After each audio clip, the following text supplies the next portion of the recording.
So, it has been quite a time here in the land of Tal'Dorei. Um, it has been nigh 2 years since the Aurora Concordant was missing in action and assumed to be dead. But rumor has it they are returning little by little here and there, and are quite active in Westrun as far as the people of Tal'Dorei know. Some people have already gone there to seek out old friends and allies, and others are just excited to hear that there's some more heroes back in the circuit. And indeed, it is true. The Aurora Concordant has been quite active, trying to help out Westrun, who is very desperate, has a lot of problems going on. The party has already made quite a dent in those problems. And also, quite importantly, have been sent by the Cobalt Soul to require vestiges. And acquire vestiges you have. Yvain, bearing the Oracle Eye, is the first to have a vestige to reach its awakened state as of recently. Drycerin has acquired from the Tomb of Crocus, the original, one of the original creators of the Cobalt Soul itself, the Storm Girdle, a powerful belt of the Storm Lord. Finch retrieving Honor's last standing mighty shield of the Platinum Dragon. There are a couple of vestiges still on your radar, but as it stands now, and if I'm not mistaken, the party has united in Vasselheim, which is where Honor's last stand was taken from the Temple of the Moonweaver. So that I'm gonna let you guys get a little bit of what you wanted to do done, because I know there were some people who got missed here and there. Finch and Yvain sort of scampered off to go perform their ritual to retrieve Finch's vestige. I want to just hear quickly about Dryster, Kiro, and Ember's little exploits in Vasselheim, if there's anything that they would have liked to have done during this time before reuniting. And this could be a good way to get into character. I got some good feedback on my in-character questions. So let's start with that. I'm gonna roll the dice, unless there's anyone who wants to go first about who I'm gonna pick on first. Drycerin, you I'm gonna pick on first. I believe you were heading to the Stormlords district, if I'm not mistaken, and you were going with Yeah. Okay. So, my friend, you are in the city of Vasselheim. You came here on a sort of girls' trip last time, and your little adventure to the Braving Grounds will involve you probably making your way through the Abundant Terrace and away from the Birth Heart. You'll probably travel through the Silver Talons Reach, which is the district dedicated to Bahamut. Beautiful stonework, very mighty, strong, well-protected place. This is probably the heart of where the probably rulership and maybe even higher class people stay. Certainly the most protected districts in the city. Then through the quad roads, which is filled with a variety of different people in a variety of different styles, dedicated to Arathis, the Lawbearer, the master of civilization itself. Seeing those many sights, passing by the crown of Arathis, which is a building that I need to reference and figure out what the fuck it is. But it's cool. I have no doubt it's cool. My question to you, Dryster, is this is your second time here, and this is the great, as a monk and cleric, this is the heart of religion. This is the cradle of civilization. This is the Dawn City, the place that is held strong against assaults from evil, betrayers, and has held the faith since the dawn of creation. What is Dryserin's experience as she walks through these very streets where Vespin Chloris, he who brought about the calamity itself, walked on these very stones you walk now? What is Dryserin's experience as she looks around at the holy city? She's she's never really been one to like outwardly express herself, but I think she's taking her time to see and really observe everything. Like now that we've leveled up her passive insight's an 18, like she wants to just take a second and study things. Absolutely. I Quiet mean, observation. Oh, please continue. Sorry. she's gonna try and find the Earthbreaker, but anything she sees along the way, she's like probably just taking a mental note to be like, add this to a prayer later. Fair enough, fair enough. Quiet observation and reverence, understanding of the significance of this place. Very fair. And I believe, Kiro, you said that you walked beside Dreisrin. Last session you were going with Dreisrin to the Braving Grounds, or am I getting that wrong? Dreiser is going to the Braving Grounds. Ember said something about a bar and a god's butt. Right, that's where you two are going. I forgot about that. I think. That's right. We will get to that. Okay. We're gonna get to that. I feel like that was the wrong choice. Oh, I don't. I don't. I think that was the right choice. We'll stick with you just for a hot minute, Dreiser. And you head back to. Oh, and by the way, the Crown of Arathis is the Temple of Arathis. It is more like a tower than anything. It is a grand, stalwart place that fills you with a reverent sense of endurance, that civilization will endure, that the law will endure, and that is the essence of Arathis, the endurance of civilization. It is not here when convenient, it is here at all times and will not fall. You make your way past even there and back onto familiar grounds, which we've been to a couple times now. The Braving Grounds, these sort of now built in sort of reds, like red stones and whatnot. A place of strength where warriors congregate together in reverence to the war god. And Sarenrae, the goddess of redemption, who shares, who is admittedly a bit of a minor god in the pantheon due to her still returning reverence, sort of shares this place. And you will make your way to the Trial Forge, I believe it is. Oh, please hold for the scroll. The Braving Grounds. There we go. Yes, I got it right. You make your way indeed to the Trial Forge, the local temple of Cord himself. Once more, and for the second or third time, you look upon the steps leading up to the giant, reddish, almost rusted over doors that block the entrance. A bastion of warrior pride, and atop it is the gargantuan statue of Cord himself, leaned back with a bolt of lightning in his hand, one-eyed, patched, long flowing white hair like the clouds themselves, and absolutely gargantuanly ripped. Fucking 8-pack, pecs, buys, quads, they're all on full display as the war god is in his full titanic, muscle-bound, heroic presence. Bracers, one knee raised in preparing to throw the bolt at any who would do evil upon this land. And you enter within, where sages and other herbs are being burned ceremonially to cleanse evil spirits as they enter. You might, as a religious person, enter and sort of be like like you could feel sort of spiritually being,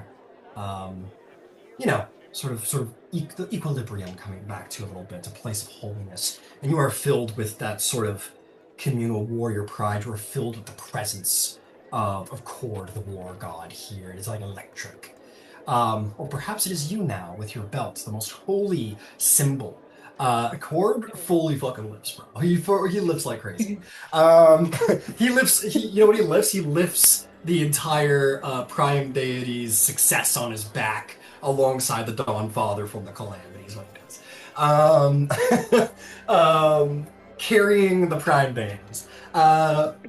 You enter within, and indeed you see maybe not quite as muscle-bound as Cord, but certainly impressive for his age. Perhaps the most capable monk in all of Exandria. You are going to see the gray-haired, gray-bearded, but still quite mighty Earthbreaker groom. Dawn Marshal of Vasselheim, and High Priest of Cord, the War God. And he will turn to you, look at you, and other sort of more quieter, monks, warriors, what kind, turn to see you, the belt that you bear, and don't truly understand what they're looking upon, but Earthbreaker Groon certainly does. He says, he sort of gestures to you, Drystrand. He says, "Behold, you fools. She bears now the most holy of relics, one of them, of the Storm Lord himself, the Storm Girdle. If you have any respect for your god, you'll kneel now." And yeah, Jackson, you're like, no. And these mighty warriors, some head and shoulders over you, fall to a knee. Some guys in armor just in just respect for your glory. You their knees create a crack in the ground as their metal-plated knee hits the ground hard in reverence. And the 10 to 20 warriors, monks, and clerics inside all fall to a knee in honor of your glory, Drysarin. And Earthbreaker Groon looks quite happy, so.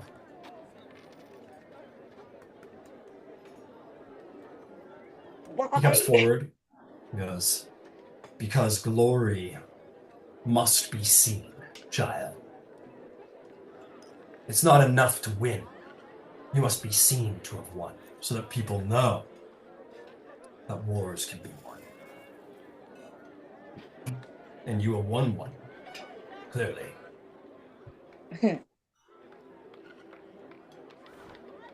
It was different than I thought it was gonna be. Well, but I do feel I earned it. then there's only one thing for us to do. Girl, you gotta tell me everything.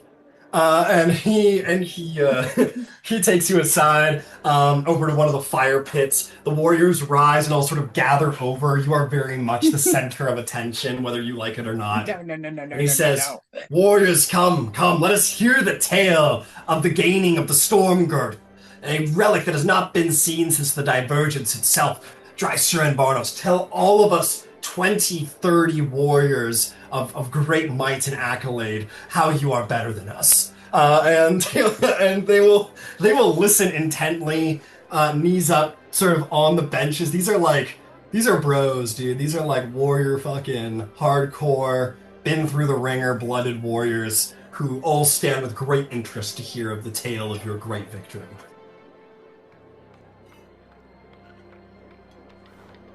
One goes, how did you... Goes, "Vrornos, you must tell us, what did you do to gain this relic? You must have slain the most mighty of thunder dragons." Another one goes, No. It must have been a giant. You must have fought through the trials of 10 storm giants, surely. Another says, that couldn't possibly it. Drysford surely shattered a mountain with a monkly fist, showing the strength and their wisdom, and all in one blow. And they all begin to conjecture amongst themselves how you must have done it. It was like, surely this person must have carried a hill giant on her back and traveled from one end of Asira to the other. And all talking about what titanic battle or effort you must have made to have acquired this. Earthbreaker Groon says, "Silence, you fools! We'll never know unless you let her speak. So tell us, so how did you claim such a glorious victory?"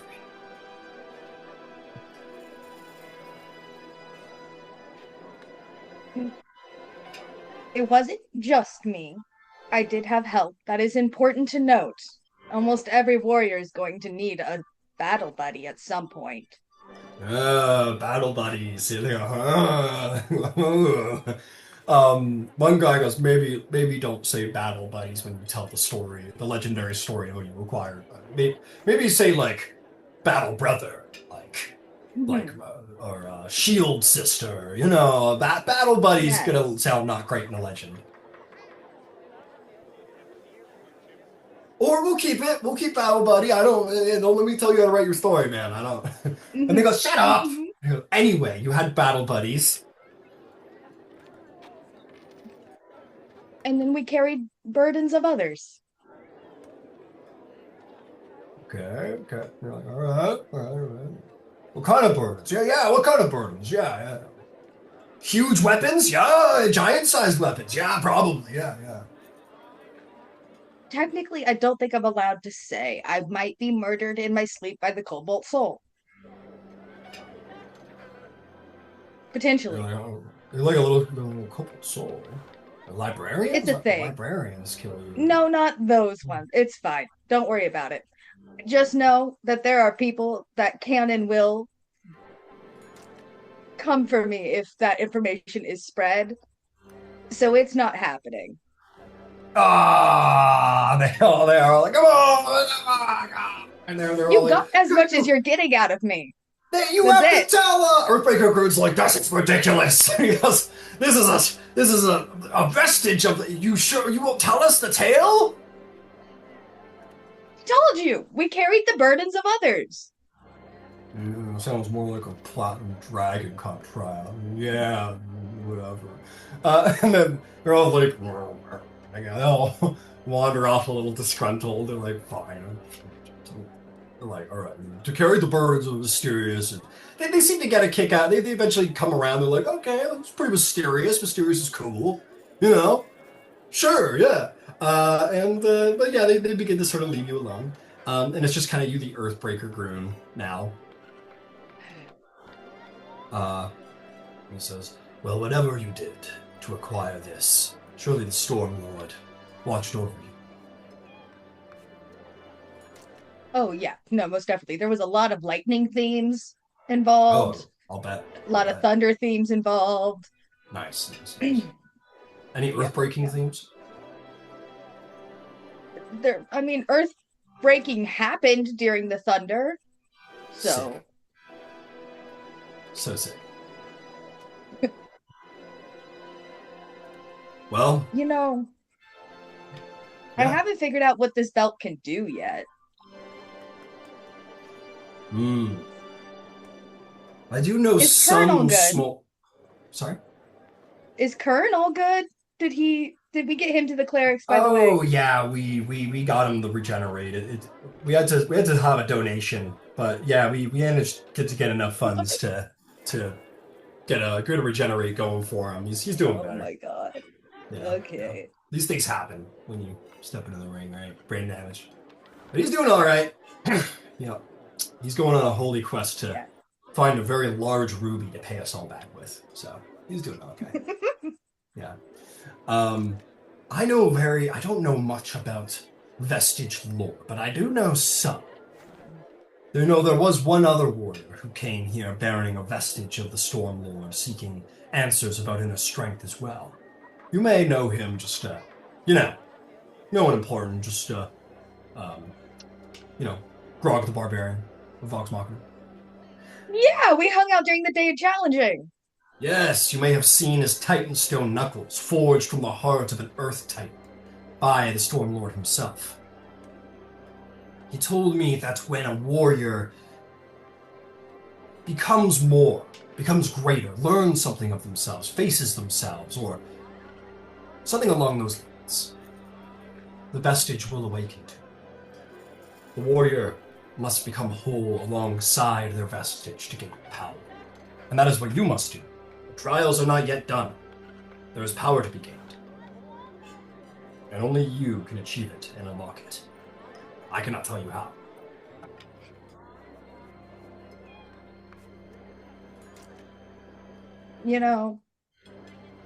At this point, I just assume being in Cord's faith just means every day is a challenge to work harder and get stronger. I know, it's awesome, right? It is actually very entertaining. It does keep me occupied, which is good. Makes you stronger. Clearly. I mean, look at those guns now. And you know what? I'll ask you, Dryson. The belt has enhanced your strength many times over.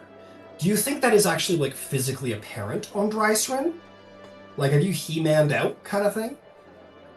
I don't think so. I think she likes people underestimating her being she is tall as all hell, but she is still this lengthy, skinny little thing that can move faster than almost the speed of light in this game.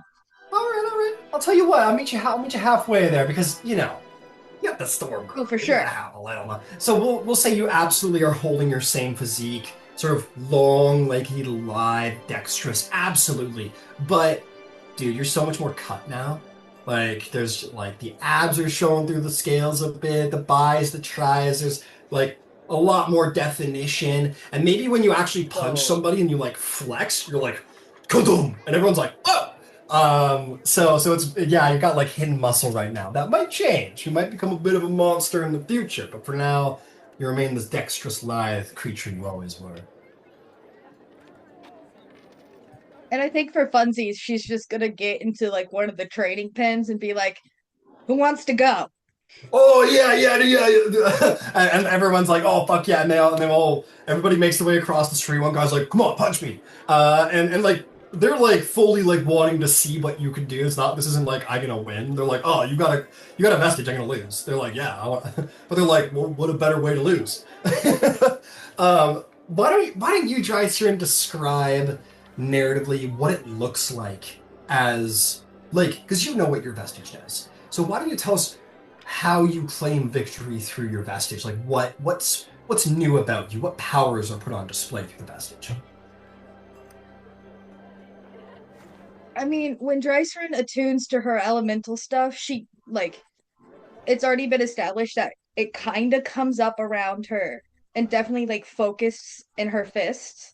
But I think when she summons the strength, she like does a very like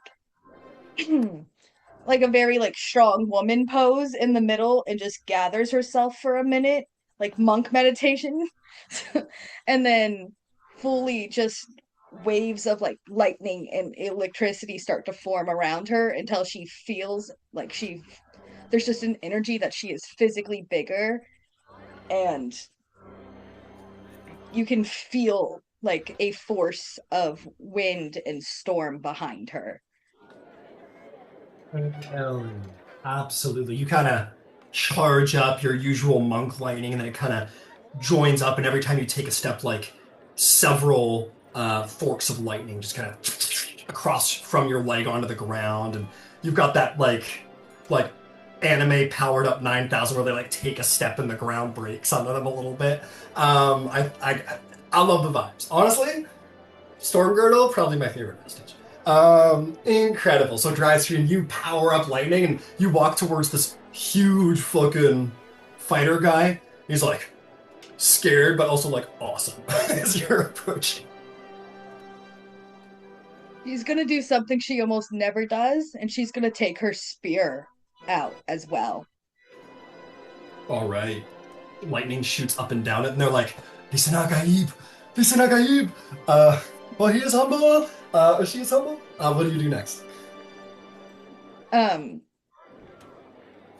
if there's a line of people just wanting to be hit, she's gonna fully just like start swinging the spear, gathering lightning at it, and then just slashing down at people. And when she can't Hey. hit with her spear, she's gonna hit with her fury of blows.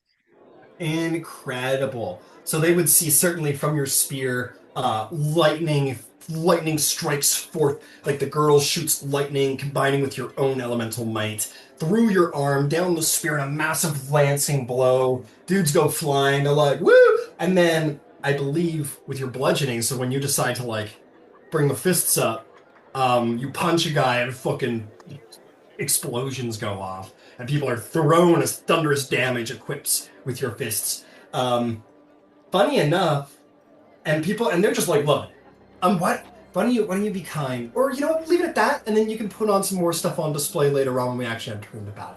But I think it's fitting that we talked about this because way across Vasselheim, where other things are going on, some of you guys have like a bit of a Terminator moment. You're like, there's a storm coming, as you hear off in the distance. And like little flashes of lightning. Heads kind of turn in the direction of the braving grounds as the crucible seems to be sort of alight with like the flashes of lightning and the sound of rumbling thunder. Like the Stormlord himself is beating his fists upon the ground from the crucible, and people are. And you would find, Dresser, maybe the crowd begins to fill as people come in, sort of in a bewilderment. This is a deeply, deeply religious place. It's not a fun place. It's a very like religion's serious here. And as they sort of file in, hearing these cracks of thunder, lightning, you find a sort of a reverent audience watching your displays. with great impressiveness. And across the city, where those same thunder and lightning blows can be heard, I will start with you, Ember. As you are making your way, I'm going to quickly swap over your companion, Kiro, after a hot minute.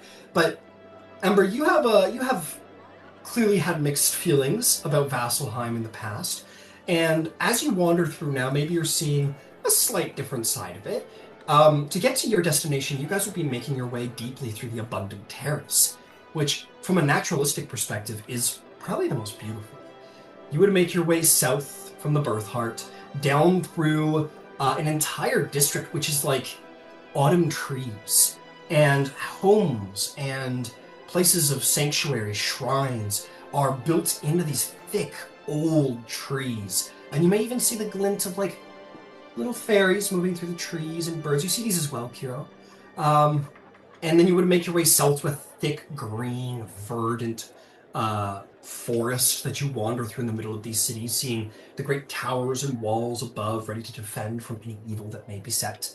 And then making your way through a little bit more of like a glade where small streams and rivers gently flow through, and all of the hustle and bustle of the city turns into a naturalistic beauty where you can hear the sounds of birds and little animals, and maybe even here in the day, maybe just if you're careful to look, just the glint of firefly lights that may come alive at nighttime. And there's no denying the natural beauty here, but and there's certainly no denying the history and grandeur of the city. What's going through Ember's head? What does Ember feel as he makes his way through this district he probably hasn't seen much of? He appreciates the beauty of the place, but it is all starkly contrasted with what he feels was the absolute casual disregard for Yvain's life, and the way that story was sold, and he just wants to get away from it. It's too conflicted. It's a raw wound that isn't healed. Fair enough. Where you are making your way towards, indeed, something to get away with. To which, I'll flip over to Kiro really quick. We're going to stick with you for a moment longer because this would be a new experience for you, Kiro. But let's just hear about how you feel as you make your way through the Abundant Terrace. I think this is by far the most greenery I think that she has seen in any one place at any one time. That, coupled with the fact that the Wild Mother was kind of like that was, if there was ever a god that any of the pirates believed in, or at least respected, it was her. Because nature is nature at the end of the day, and it goes above everything else. And so I think to see all of this, and to know that all of it is connected to her, I think she definitely is very much in awe of how much there is of it, and how breathtaking it all is. And so I definitely think like she's keeping pace with Ember, but I definitely think she is kind of looking up and around and trying to take in as much as possible. Absolutely filled with the glory of the Wild Mother around you. You can feel her very presence, or at least the presence of her divinity, though she is sealed behind the Divine Gate. And you make your way to a legendary site, which Ember takes you to. You look up, and everybody surely knows the story, probably across Exandria, about how a great Earth Titan moved to siege Vasselheim itself under the command of the Whispered One, the newest betrayer god to the Pantheon. And before you see, indeed, a mighty, unmoving, sort of petrified Earth Titan with one leg over the wall that defends Vasselheim. Stagnant, unmoving, but mighty, and carrying an entire city on its back. Of course, much smaller than Vasselheim, the city is, but nonetheless, probably not the full city, but certainly what would be probably considered the palace and maybe the surrounding buildings of that palace are readily apparent on the back of that Titan, as it is like halfway over the wall, but in complete tableau, completely still.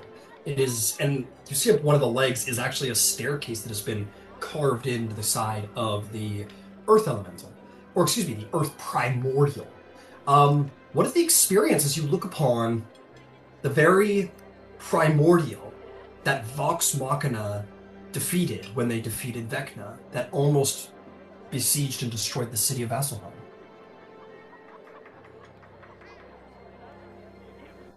I think that everything that she has been seeing so far is very breathtaking, and she is taking all of that in.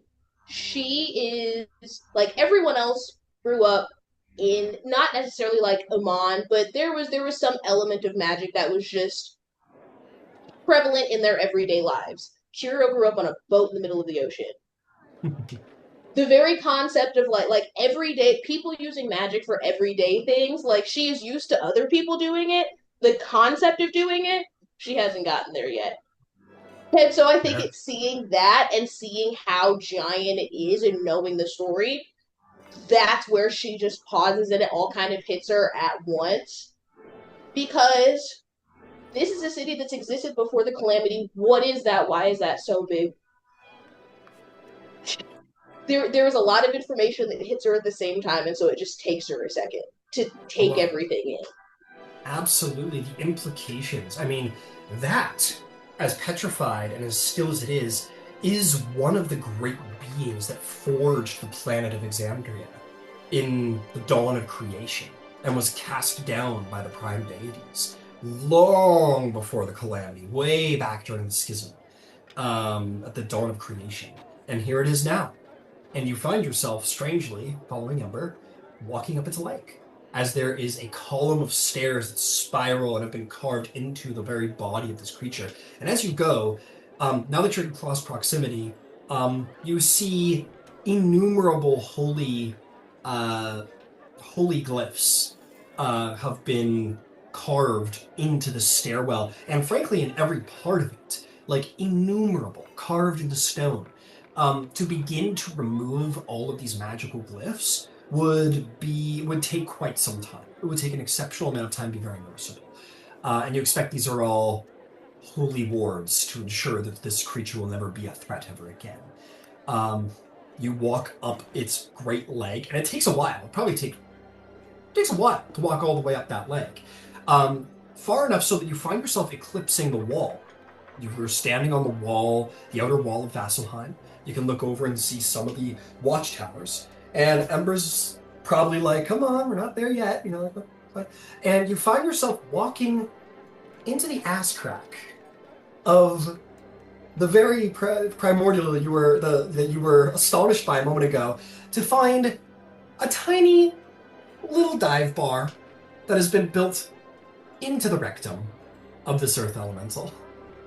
And behind the counter, it's only so big that it could hold maybe one party of characters at a time. It's got like one table and a tiny bar. Behind the table is this mangy-looking tabaxi cat person, with sort of gray, sort of not well-kept, sort of patchy fur, kind of twitching. And he goes, "Oh, hi, well, welcome to Shank's Cantina. Yes, come on in, yeah, and bring in your coppers and silvers. Let me serve you up something that burns."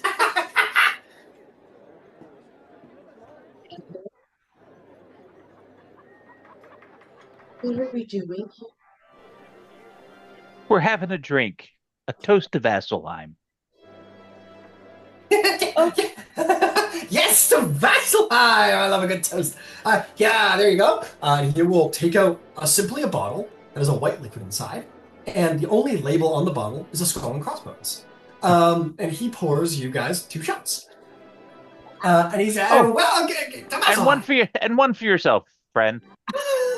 You're too kind. And he'll definitely pour himself one. And he says, "Cheers!" And he hooks it back and kind of. You guys hook yours back. Cheers! Absolutely. Woo! What's the con modifiers you two are sporting? +5. Plus 4. +4. You guys take these like champs. Make no mistake. It is fire going down. It burns. This is not a fire-induced burn, Ember. This is a liquid-induced burn. And thus your fire resistance helps you not. It singes your throat as it goes down, and as it hits your stomach, it's just this horrible burn that immediately floods across your chest. And you're like, and your tongue just like feels like it wants to like shrivel up and retract into your throat because of how bad it tastes. This is like rough moonshine, baby. Quick question. Kind of above table question. Kind of funny enough. Hero has probably had something akin to this at some point in her life, hasn't she? Yes, but the difference is that It's rum worse. is often spiced and comes from a different. Well, you don't know what this is created out of. It's certainly not rum. Now, while yes, indeed, you've had a similar proof alcohol before, it is not a flavor that you have ever experienced. So it does taste a little like home, admittedly.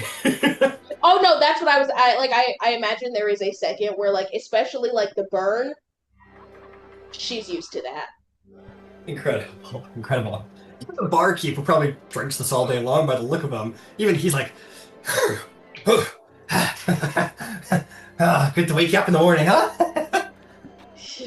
Get willing that. Either that or put you to sleep until the morning. Good thinking.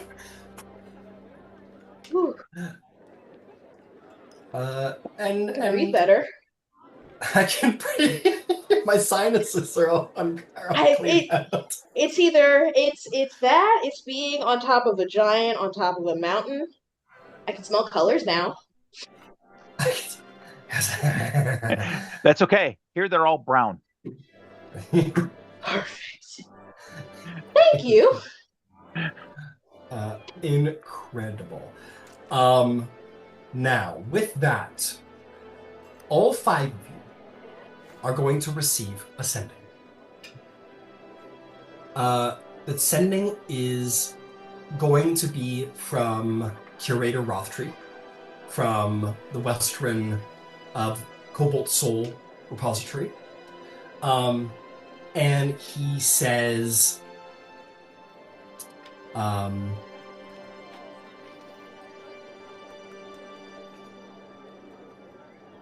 please, he says, please come to Emon at your absolute earliest convenience. We have something of a situation of immediate concern, life-threatening concern. Please come to Emon immediately at your usual tavern in the docks. Ember? Yeah. Did you just hear a voice in your head? Yep. Or is that the moonshine? Oh, it wasn't, but okay. No. And Ember will reach into his bag and will step outside onto the little rickety deck that's out there, and will lay out the carpet. Get on. We're not walking down. Shank goes, you shouldn't drink and fly carpets. You shouldn't drink and fly carpets.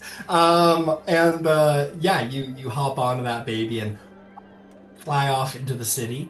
Absolutely. Just to check in, Drycerin, you've got some very happy barbarian in your fist, and you're going, boom, boom, boom. He's like, do it again. And then you receive this message in your head. What do you do? I just like drop him and like He goes, come on. I don't need the Sorry. mores, really. hero summons. Gotta go. Shit. He's like, shit, I feel that. Like, hits you with the fucking. He's like, it's all good, homie. And you sort of go to make your way out of there. And people are like, oh, you're better the storm girdle. Earthbreaker sort of like gives you a nod on the way out. You kind of like kind of like like the high fives and the warrior claps on the way out. You're kind of like Rocky going to a fight. And you head out there with all the monk haste in your bodies. The common meeting place is probably where Finch and Yvain were going, as they were the only they're the only location of all of your travelings of who is that's the only location you all commonly know where party members are at. Yvain and Finch. We're just gonna very slightly rewind the clock, just because I want to give you guys that moment. Finch, you have just gained Honor's Last Stand, and probably, maybe, if you had wished, attuned to it, and gained its power. No. No. In my bag of holding you go. It's for you, Yvain. You have Honor's Last Stand, a mighty tower shield of the Platinum Dragon. What's the experience there? Hell yeah. Enough said, brother. You're right. Just takes out a beer from their bag, smashes like a Stone Cold Steve Austin style. Magnificent. No, I think they would be like a little speechless, right? I feel like what they're seeing, what they're touching. I think the otherworldliness of like I'm trying to think of the way to describe it. Like Finch has, I don't say like come from like a humble background. I know that they have like a prestigious family, but I feel like they've always tried to like center and ground themselves. And ever since, the discovery of them being celestial and all of that, I feel like no matter how many times there's been these like otherworldly interactions, like it never fails to like surprise them, right? Or impress them or take their breath away. So I think this would be very similar to that, as they would just be very like a little speechless, a little impressed, certainly honored to be carrying this, and they would take it with pride. Magnificent, absolutely. That's incredible. And lastly, Yvain, in this experience, you've helped a friend gain not just a vestige, but probably by the appearance of Finch, a vestige of deep personal probable relevance. And more than that, you did have this like little feeling, this little experience where like you don't know what you lost, but you suspect you needed to, because your heart feels lighter since the Moonweaver took something from you. What is your experience?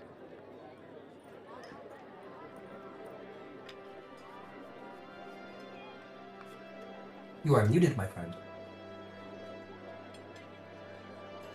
Can you hear? Yeah, okay, good. So, I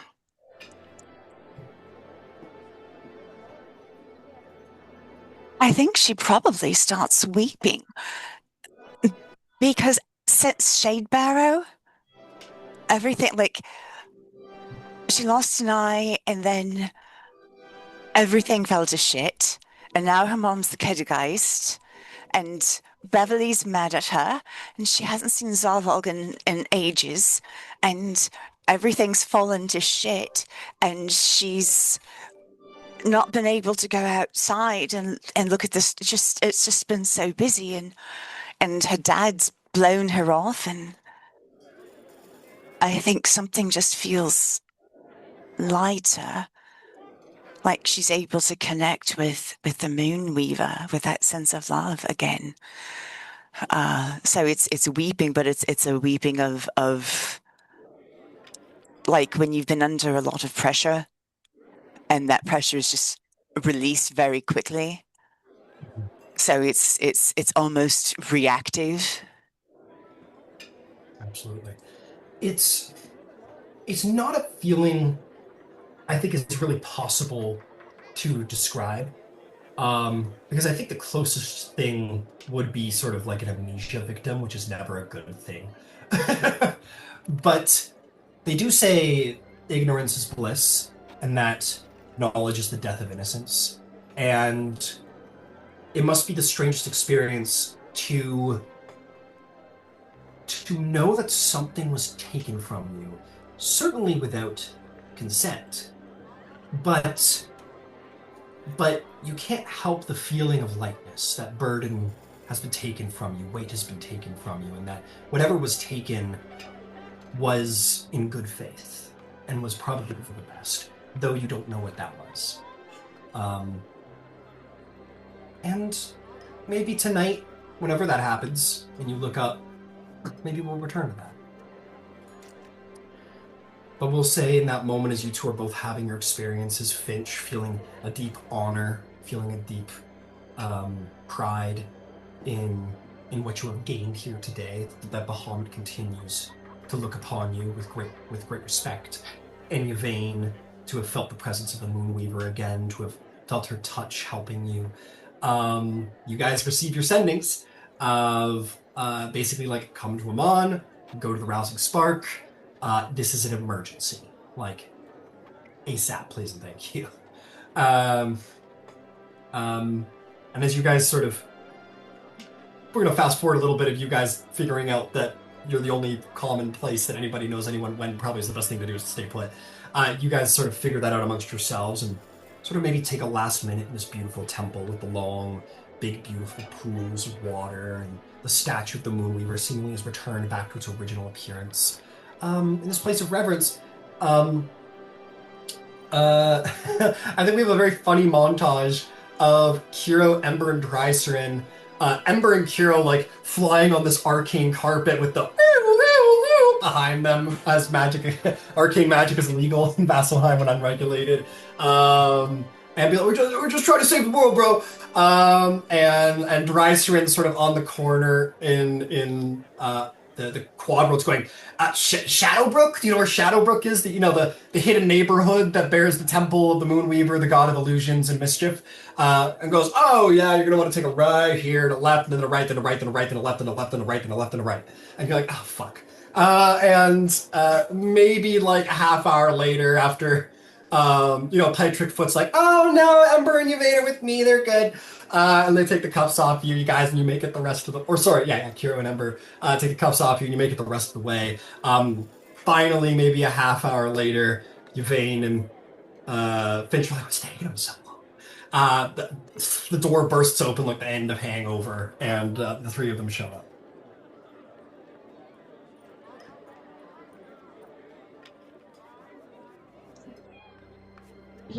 This whole no magic thing, I understand why.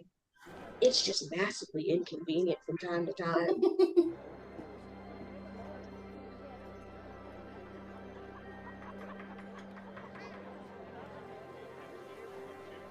I'll say Beverly bursts in then.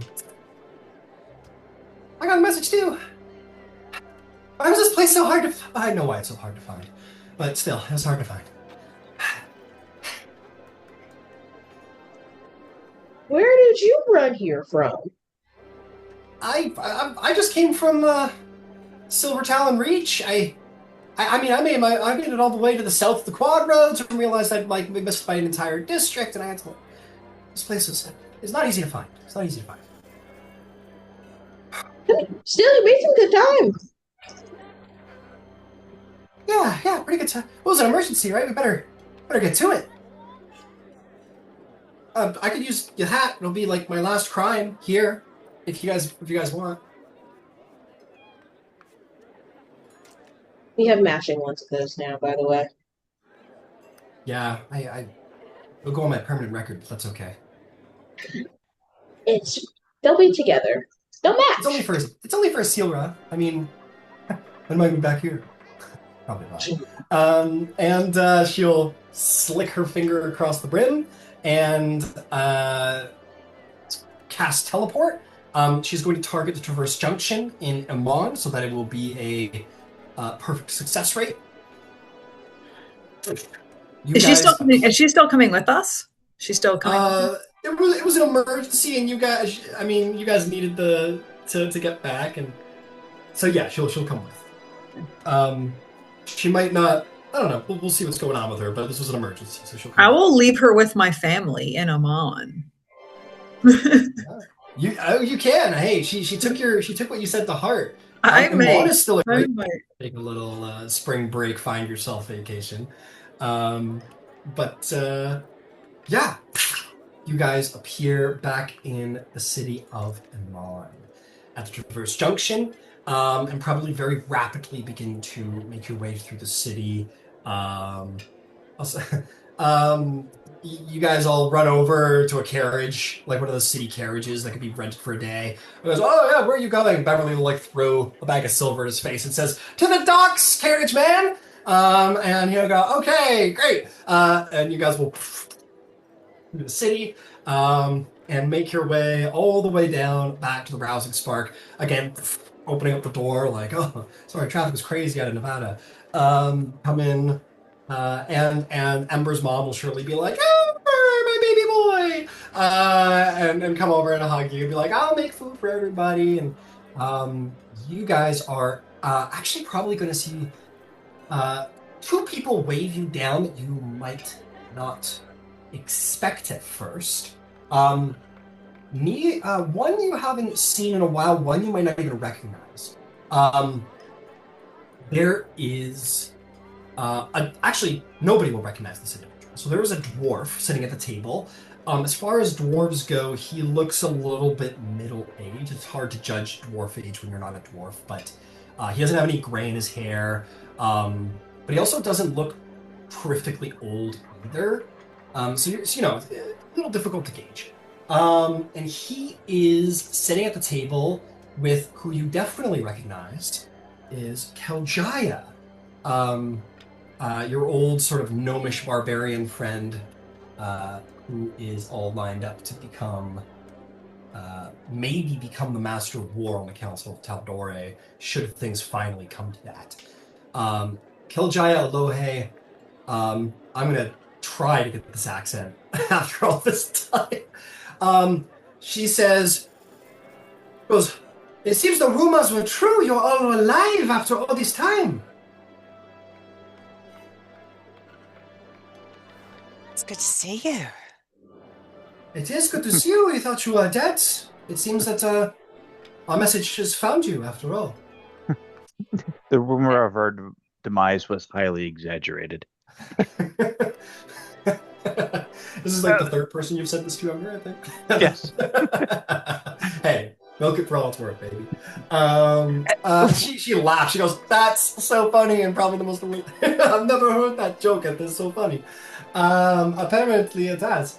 But yes, welcome. I have already purchased drinks for all of us. I'm glad that you made such good time. I didn't expect to see you probably at least for a couple of hours, but what good luck. This is actually exceptional news. There's one more person we're waiting for, actually, if it concerns him most primarily. And the door will open, and you are going to see for the first time in a very long time a rather large warhound with its companion, master, the red skin of ferocious ranger that is Zarvolg the Grim, in all of his glory. How's everybody doing? There's Right. definitely audience It's- applause. Like on a sitcom, Yeah, exactly. like a laugh track. Yeah, more like He calls Finn over. Finn kind of comes over and puts his slobbery face on your knee to be pet, and his tail's wagging. we all only pay attention to Fen. Right. Look at that, 30 seconds in, he's already begging. Yeah, he's as everyone's patting him, he's like whining. He's like, like the happy whine. His tail's wagging. He like looks back at you, Zarvolg, like, "Isn't this great?" Yeah, I assume apparently I wasn't the only one summoned. You would know that you were summoned by Keljaya Aloe, and she said that it was a matter of incredible urgency, essentially. and she will look at you, who you see probably a lot more often, especially since they've been gone for 2 years. You will see a lot more often. Keljaya, who you've known to be incredibly frustrated with the Council of Tal'Dorei these days, comes up to you and hits you with hits you with one of those babies. She goes, "It is good to see you, my friend. It has been too long." It certainly has. What's all this about? I see you've assembled the A team. Well, you're going to need all the help you can get for what's coming, and I thought I would call in the best, and it just turns out that you work well with the best. They probably owe you the fact that they're the best, in fact. All right, I guess we're taking on the war ourselves then, eh? Seems like it. We can use all the help we can get, as I said. And, well... actually, I should probably introduce him. She'll kind of sit down, and all of you can begin to take your seats. What's the party's reaction to seeing your old pal Zarvolg again after all this time?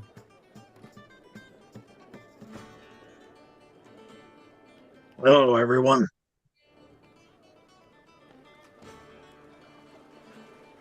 Hi, old friend. I see Finch is here. No dragon today. She's outside. Oh. You see a No, she's inside. She's like looking through. You see a dragon's peeking in the face, window. like in the window. Her head comes down the window. A person walked by and goes, "Oh my!" And it's just gracious. Good gracious. You might notice Zarvolg a couple of changes to the party, whether outfits or whatnot. Dreisrin is wearing this awesome Stormlord belt that crackles with thunderous power, even as it just sits upon her waist. Finch has a massive dragon-headed tower shield of silver and platinum. Yvain has this elegant, gorgeous sort of silver and blue gemstoned circlet. And none of these items... Yes, and none of these items, on appearance, as someone who doesn't, a professional maker of these things, even you can tell, as anyone could tell, these were not crafted by mortal hands, or at least not by anything less than the grand masters of these crafts. Yeah. And indeed, you will notice that Yvain is sporting the one-eyed look these days, not unlike Cord himself. She's missing, seemingly has a little bit of a something over her eye. He kind of takes her face in his hand, his meaty hobgoblin hand, kind of turns her chin to one side to look at the side without the eye. I see we've been making some sacrifices, eh? And gearing up. And he kind of looks pointedly at each of the items. Nice to see. Looks like we're back to touching things that we don't know exactly what they do yet. No, we know what these do. And she's going to kind of put her head on your chest and just kind of fall against you. Sure. And he'll kind of, pull her in and hold her there as he continues to assess the rest of the group. Does Ember have anything particularly notable going on? Not really. Mm. Same duds, same ring. Astonishingly well dressed. Not right. Not quite your time yet, old man. Maybe that one's the last to come, since it'll be the most formidable. Yeah, maybe. My mentor is looking into options. Good. Glad to hear we're still on good terms, or at least you are. I think as another note, as you see sort of Beverly, who's like patiently waiting her turn to say hello, but not getting in the way as usual. It doesn't look quite like a vestige. There's a very clear sort of aesthetic about these vestiges, but she does have this like incredible like holy great sword across her back. Like the blade looks like it's made out of like silver. The handle is gilded gold. It's a weapon of presence. Oh, you already know about this. You guys were sentient weapon buddies for a minute there. I forgot about that. Yeah, and I see you're still swinging the big chopper there. She goes, oh yeah, it's still pretty great. It's really good to see you again, Zarvolg. You kind of disappeared somewhere in that. We thought you got ate up by something while you were in the hole with us there. Well, not for lack of trying. Let's see if we can't make that happen. I sense that another opportunity is on the horizon. Keljaya and the dwarf at the table look a little grim as you say that. They're like, it's sort of like a, yeah, you're not wrong. It's the kind of the look that their faces say. Please tell me we're not going down another hole. Keljaya goes, and looks over at the dwarf, who goes, well, it's not exactly a hole. I mean, it's a fucking city. And Keljai's like, it's still funny. He goes, no, it's still funny. She goes, all right. Oh, that's the wrong accent. She goes, I'm going to have lost it entirely. Goes, if everybody would take a seat. This is actually a pretty important person. This is Drake Thunderbrand, Elementalist Drake Thunderbrand. You may know him to be a previous adventurer of Exandria, previous savior of Exandria alongside Allura Vaisurin. They were he was a part of the original party that defeated Thordak and banished him to the elemental plane of fire before the Chroma Conclave. I'll lean over to Yvain. What's an elementalist? Like Amber. Oh, right. Great. Drake will sort of raise an eyebrow, maybe we'll say caught wind of that, and just kind of smirk. And you're gonna see as he does that, a little lightning just like sizzles across his eyes glow just for a second, and lightning just does like a current across his bottom. He says, "Sort of type of evoker." Oh, fantastic! And Zarvolg will pull his breastplate down a little bit to show the top of his lightning scar on his chest. I expect you didn't get that from experiments gone wrong. He'll kind of roll up his sleeves, and yours is very clearly like it is the Storm Lord symbol.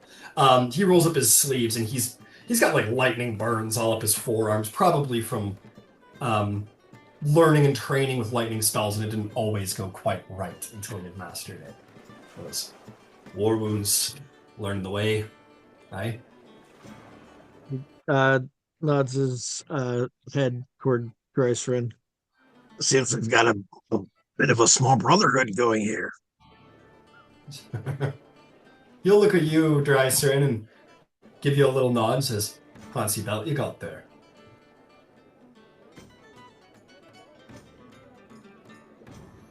Yeah, I don't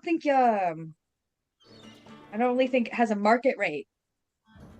Well, let me know if you're ever selling. I'll see if I can't sell every holding my family has or something.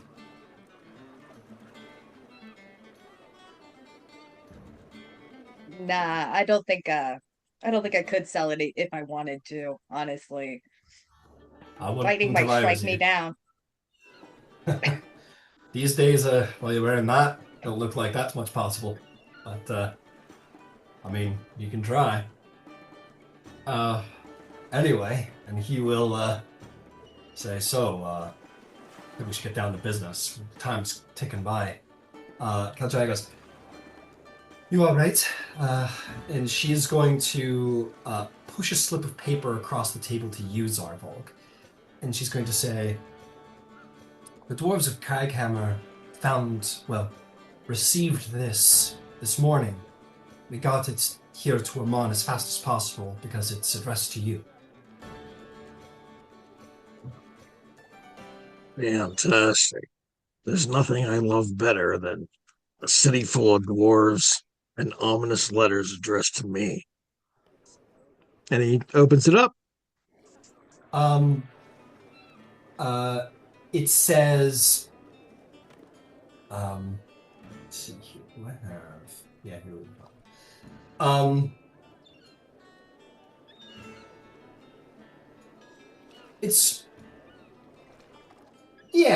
It's wrote in Infernal.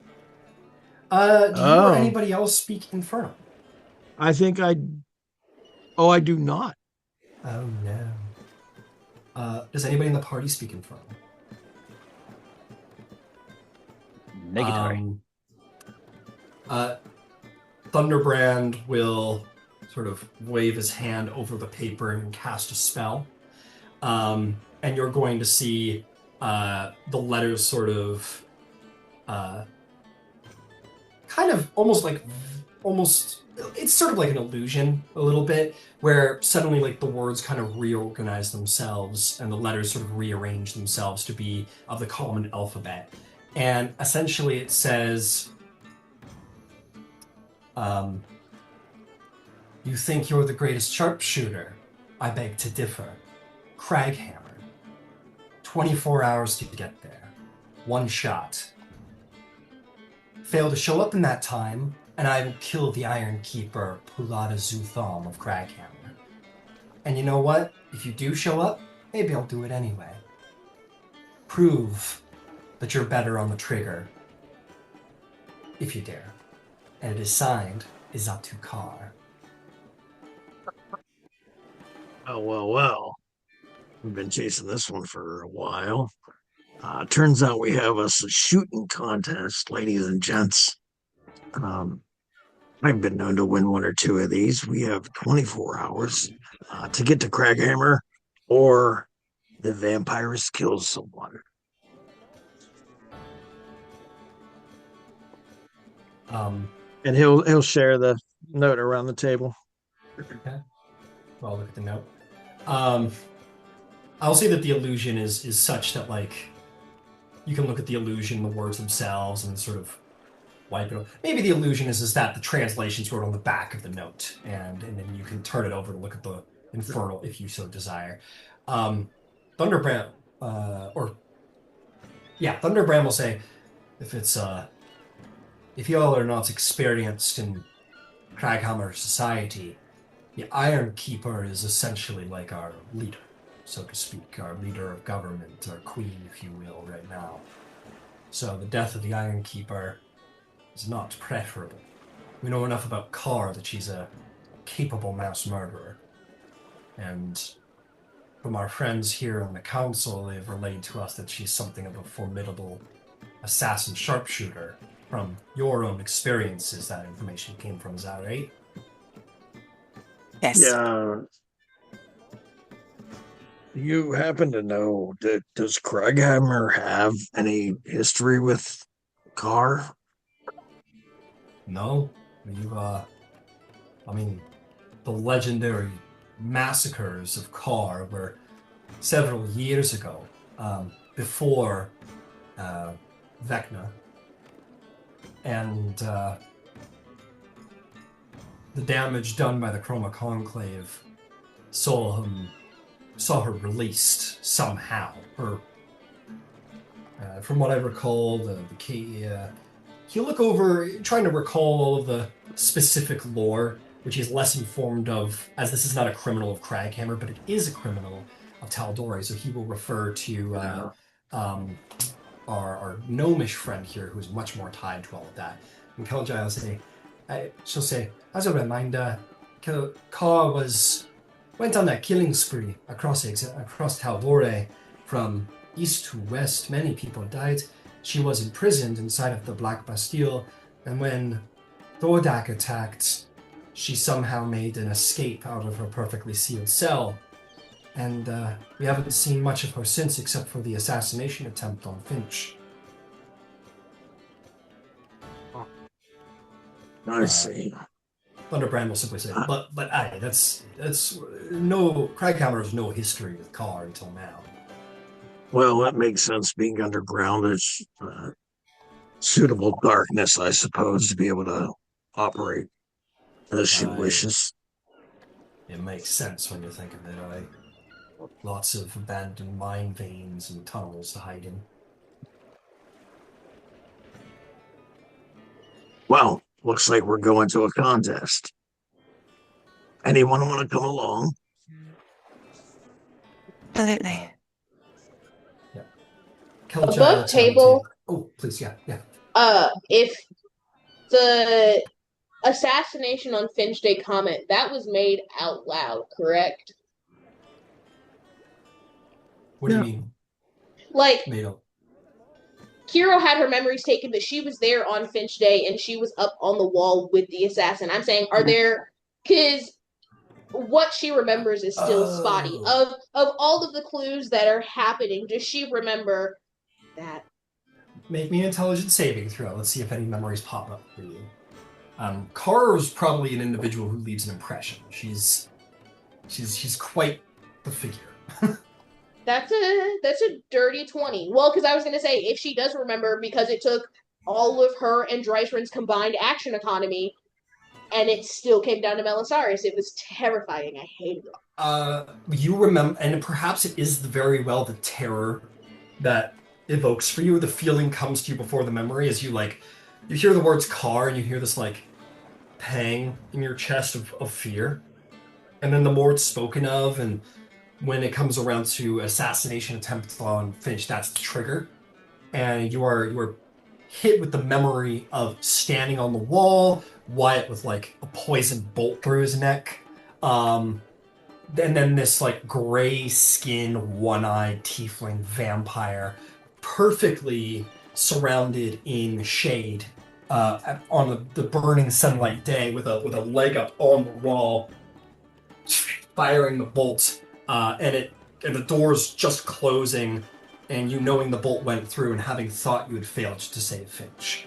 And it was only until after you guys made it inside would you have known that Finch hadn't been killed.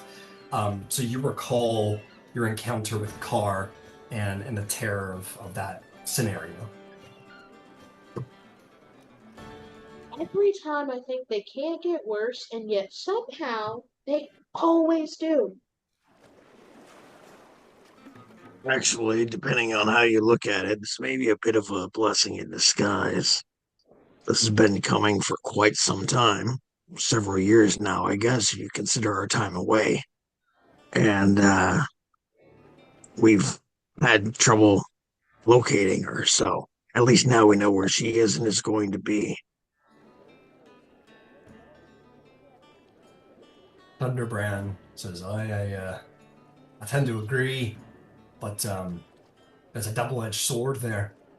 This assassin has evaded all of you, all of us, everybody for years. They've been preparing. The only reason why such a capable killer would reveal themselves now is if they have a plan. I expect they'll be prepared. It's probably a trap. Agreed, and I'll understand if Finch, I believe, was the target last time. So, Finch, if you'd prefer not to attend, I understand. And as well, that goes for any of you. This is obviously, like you can see, addressed to me specifically in a one-on-one contest. No one has to show up to support. I'm not sure what the stakes are yet, but it doesn't really matter. This is going to have to happen one way or another. So feel free to come along if you'd like, but if you'd rather not be involved, perfectly understandable. There are plenty of other things going on in Tal'Dorei. You get the sense there's like a nod from Kiljai. You get the sense that this is Zarvolg highlighted exactly what this meeting is, which was like Zarvolg was called out and we can access Zarvolg within the time, probably planned by Carr. They didn't know if they'd be able to access you guys in time, but they were able to, and this is certainly not a expectation that you guys go on this journey, but they figured Zarvolg would need the backup, or could use the backup. To which Thunderbrand will say, I mean, Zarvolg puts it right. I mean, everybody knows this is happening, but Kraghammer is,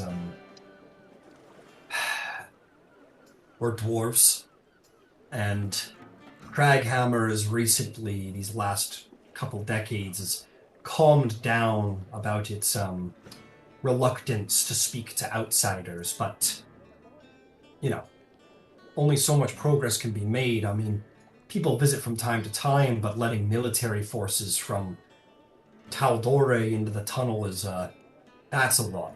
So a small elite force is probably much more politically easy to obtain. So, as Zarvolg said, what you wish to do is up to you.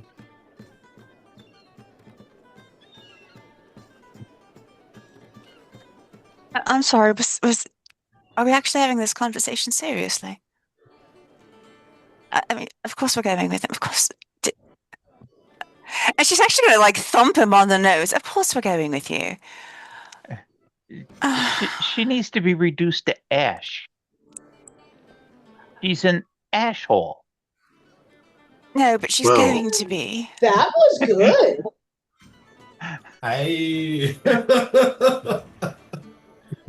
Well, regardless of the results of the contest, maybe that's something to consider. Is that that should be carried out by whomever is able anyway. Again, like I said, while we know where she is and have a bead on her. Excellent.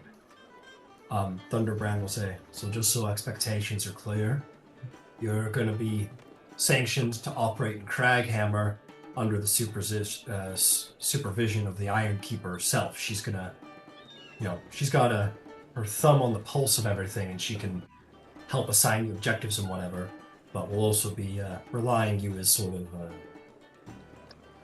shall we say, experts on the situation. So, you're basically, to keep it simple, protect the Iron Keeper, kill the vampire. Those will be the requests. Yeah, so let me make sure that I understand then the details. As far as you know, the Iron Keeper is safe right now. This is just a threat, but she's not in Carr's custody or anything like that. No. We only received the message. We also haven't informed the city of Kraghammer about the threat on her life, because, we don't need that kind of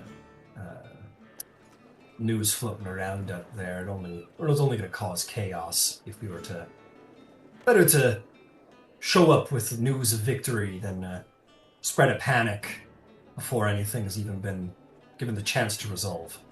But the Iron Keeper is indeed being carefully watched. And she is more than happy for your aid, all of you, if you're willing to give it. She's excited to meet you, in fact. You have quite a legend to your names these days. Absolutely. Maybe we, along those same lines, we should try to isolate her in a location that's suitable for this contest so that we draw as little public attention as possible. And you can talk to her directly of it when you get there. We have tripled the guard. We have her in the well, she's in charge of her. She's able to make her own decisions, but she's under pretty heavy guard at the very moment, and is sitting within the keep. So she's in the most fortified place possible. There's escape exits. I'm sure you can talk to her about any plans regarding all of that. I was just here to pass the message along because, there's not many dwarves who work magic as well as I do, so I got here as quick as possible. and I can take y'all there when you're ready. Oh, yeah, we should probably hit the bricks, as it were, with 24 hours, and we're not sure exactly how long this message has been floating around out there. It's probably better that we show up sooner rather than later. We'll, if we leave now, we'll certainly get there within the time frame. The message, it got here pretty quickly. Saw it, found out who you were, Zarvolg Grim. That didn't take long. And then I personally delivered it here, and then the message was put out to all of our known contacts to try and find the Aurora Concordant, which got to Western, and it seems that whoever was in charge in Western got to you. So it's been about 3 hours since we found the message. So we're making good enough time. Apparently, according to her message, as long as you get to Kraghammer in time, you'll, she won't kill the Ironkeeper. But then again, maybe still will. So fuck? But better sooner than later, right? All right. So it sounds like all of the Aurora Concordant is coming along. Keljaya, are you joining us? I'd love to, but I'm needed here for the bullshits. And if you want, I can pass along word to the Sparks of Emon. I mean, some of them might have a score to settle. How quickly can you get word to Alistair? Stop there. Well, word already should have probably gotten to him by now, because word got to Westrun, and then that word was spread to known contacts of you, and Alistair's certainly a known contact. She kind of will look at Thunderbrand, know he's probably cool, because he's, a legendary adventurer, and she says, well, the message went to the Lord Mayor, and then went to Cressida, and then went to Alistair, and the two of them were... one of the two of them managed to get to you, I don't know who, but... So he should be informed. Whether he will get to Kraghammer in time to deal with things, he's got resources. I'm sure he might find his way there. But again, and Thunderbrand will say, but again, we're trying to keep things, not too loud. We don't want to start a panic in Kraghammer. We also don't want to bring down the entire military force. Sure. He's a cleric of the Raven Queen who specifically is skilled in dealing with the undead Ixatsuka as a vampire. He has studied her. If we had one person to bring down, we've worked with him regarding the undead before. I see. Well, we'll certainly not turn back such individuals. And Keljaya says, I am working on getting word around to individuals who may be able to help along the way. You might be able to expect a little bit of help to show up here and there throughout your mission. We're moving quickly to try and get the word out. But not everybody can just teleport across the world in a moment's notice. Thunderbrand says, well, and he'll finish his ale, put it on the table, drop a coin pouch on the table, say, what are we waiting for? He'll pop up and say, meet me outside when you're all ready to go. I think we'll take our break now. It is very early, but I know Finch had to step away uniquely this session to go pick up some kitties. So we're gonna give them a chance to return to the table. So yeah, we'll have a little bit of an early break today. We'll be back in like 15, 20-ish minutes, something like that. And then yeah, keep her going. Did we just say that Yvain had time to... We're less than a minute away. Let's get to it. Slightly longer break than usual, so I get a chance to get back. All right. Presumably we'll step outside to meet with Thunderbrand. Yep. Okie dokie. As you guys all step outside, and I think to be clear, he's not dressed in anything particularly incredible. Like he's nice enough. He's dressed in like fine quality clothes, but like he's not dressed dapper like Ember or wizardly or anything like that. He's just kind of, your everyday dwarf a little bit. fairly normal-looking guy. But as you all step out, and he goes, "All right, well, let's get to it then." Lightning will surge across his body. He will say an arcane word, and clap his hands, and all of you suddenly turn into light and become part of the same bolt that rockets up and out of Emon, blasts across the landscape, and will land hard like a bolt struck from the sky, right at the gate of Kraghammer across the continent. As you all appear in a sort of a sizzle of lightning that then dissipates as he finishes the casting of his spell. His hand's still out and forward and says, he kind of looks over his shoulder a bit at you, Dryster, and a look of like, huh? On his face. No, this is on theme and I appreciate it. This is good. Excellent. It's on theme for me too, so hey, we'll take it. Anyway, let's get going. You approach the gates.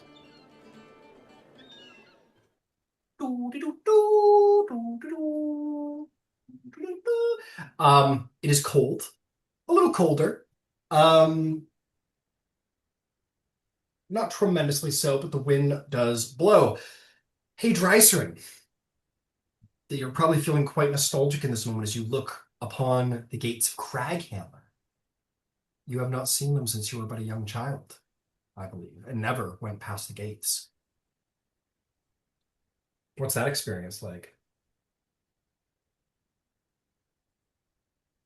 It's a bit of a, I wouldn't say a full-on battle in her brain, but she is consistently trying to remind herself that she does now have a vestige. She is bigger and badder, and she has tamed the storm in her since she has been here.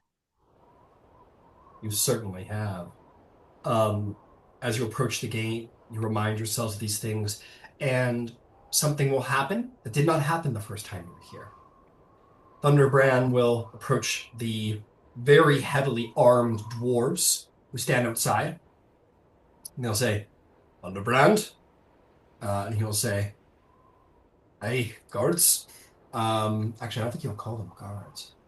Yeah, he'll say, "Carvers, these are the Aurora Concordant. Bring them on special business with the Iron Keeper."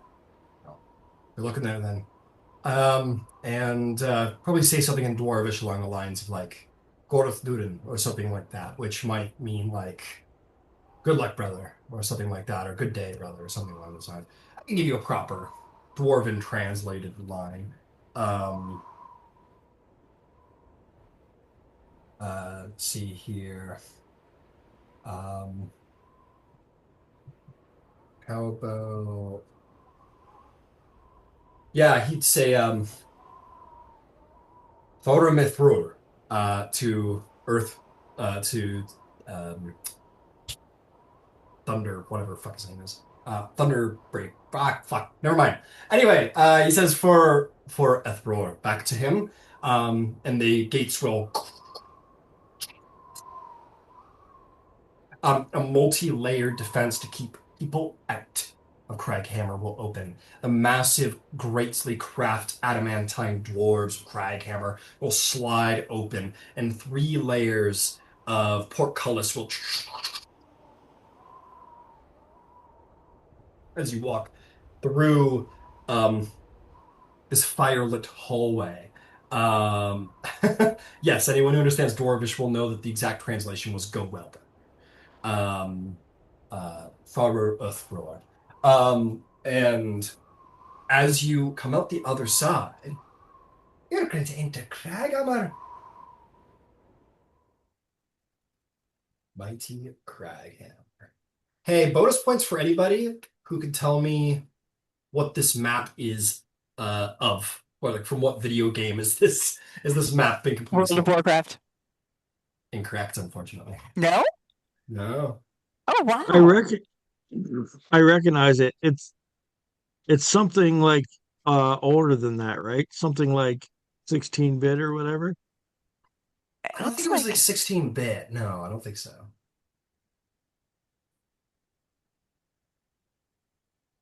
Any other guesses? Mm-mm. This is Ozamar from Dragon Age Origins, if anyone's ever played that. Oh, never played it. It's great. Honestly, it's dated, absolutely dated. Fantastic fantasy video game. If you're looking for like a really good RPG story game, it's fantastic. Check it out. But anyway, I gotta get the vibes. I have to get the vibes right. After walking through these many layers of portcullis, you are then going to enter into what essentially would be the main welcoming hall for visitors, much like yourselves. You are going to see a long, beautifully crafted hall that denotes the glory and building skill of the dwarves. The hall is brazier lit with flame, and each of the massive alcoves are filled with dwarven warriors, wizards, kings, those people who have added greatly to the glory of Kraghammer throughout the centuries are sort of posted here immortally in stone. You make your way through even there, sort of being immediately introduced to the long, glorious history of Kraghammer and the dwarven people. Make your way even through still there. Greater doors open, and you emerge out into Great Kraghammer. Now, a lot of you probably, and rightfully so, assume that being underground is a claustrophobic experience. And though the dwarves are used to being underground, it is no different for they. As you enter into, at least first, the main hall was very large. It was large for Goliath. But nonetheless, the dwarves have made it so. And as you enter into this place, it is absolutely a massive, miles-spanning wide cavern. The ceiling is long and high, arcing upward and around, and expands into a truly glorious, massive city under the mountain. The dwarves have built here the top slab, also known as the arch, on a massive ring that says neighborhoods and tunnels deeper into the mountain. I couldn't find an exact representation, but I think what would be different here is that you guys would have come in on the top layer here, and rather than being lava here, kind of like Zion a little bit from The Matrix, how it's like this massive tunnel that goes straight down, and like the city is built into the walls of that tunnel. Much the same, it has this massive canopy dome top, and all the city revolves around a massive hole in the ground that begins to descend down into the lower slabs. It is quite a work of masonry. It is an exceptional place that stands here. How the city supports the weight of the mountain above, the complexity of the buildings themselves, the masonry, everything here is stone. It's glorious, and it shows truly the blessings of the Allhammer in all of his glory, the powers of masonry, the skill with the hammer. This place is as much a work of art and a fortress as it is a city. You walk through, and you see here in the roots of the mountain, very much residential life.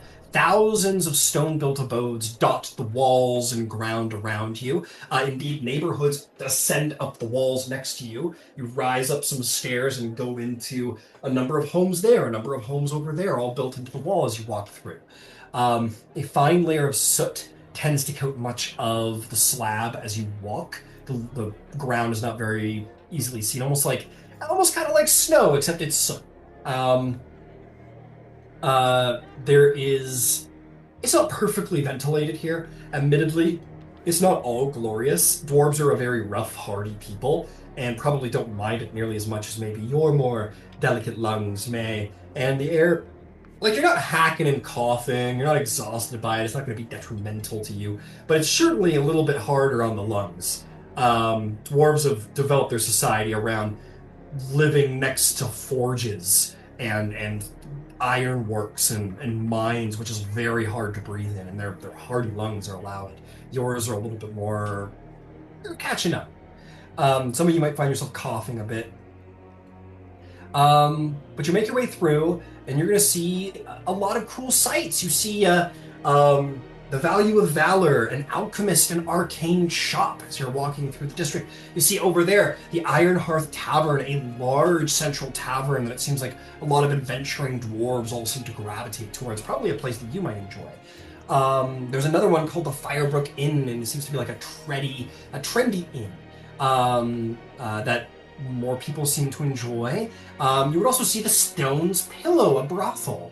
That seems to be of some enjoyment by people who might sort of slip in there for a visit. Let's see here. Just giving you all the details. As you moved through the city and into it, you would have seen amongst the great final gate is beautifully carved, and there was Dwarvish script wrote across it, which could have been translated by those of you who speak Dwarvish too. The gate is built by heart alone, though hearts be held by flesh and bone by earth and stone. The door we make when lock we break will bridge the water's roads to take. The stones that stand to staunch the flood, freedom found by toil and blood. By stone betrayed the seal is made, the hand that holds the heart that prayed. The stairs it shaped, the debt it paid, the gate is shaped and keystone laid. These words are carved across it and sort of allow you to enter in a monument blessed by the Allhammer himself, surely. And you make your way through still. You're going to travel for a while as you need to get to you need to go talk to our Iron Keeper here. Let's see here. You're going to make your way through the center slab, referred to as the Heart. It is certainly the widest and most varied rugged of the journey here in Kraghammer. It is stifled between residences of the Dwarvish elite and its wealthy merchant class. Let's see. And yeah, this is where you'll probably be dropped off. At the geometrical symbolic center of the entire district is the Pyre Throne, the Keep of the Pyre Throne, a fortress manor built to house the Iron Keeper of Kraghammer. It is an exceptional place, and it is heavily guarded by these heavy armor plate clad, axe wielding, rough dwarves who guard the place quite readily as it is approached by Thunderbrand. There it is. You all and Thunderbrand. He will give the nod, say, here to see the Iron Keeper. I've brought the Rover Concordant. They sort of gruffly are gonna sort of look at you all suspiciously.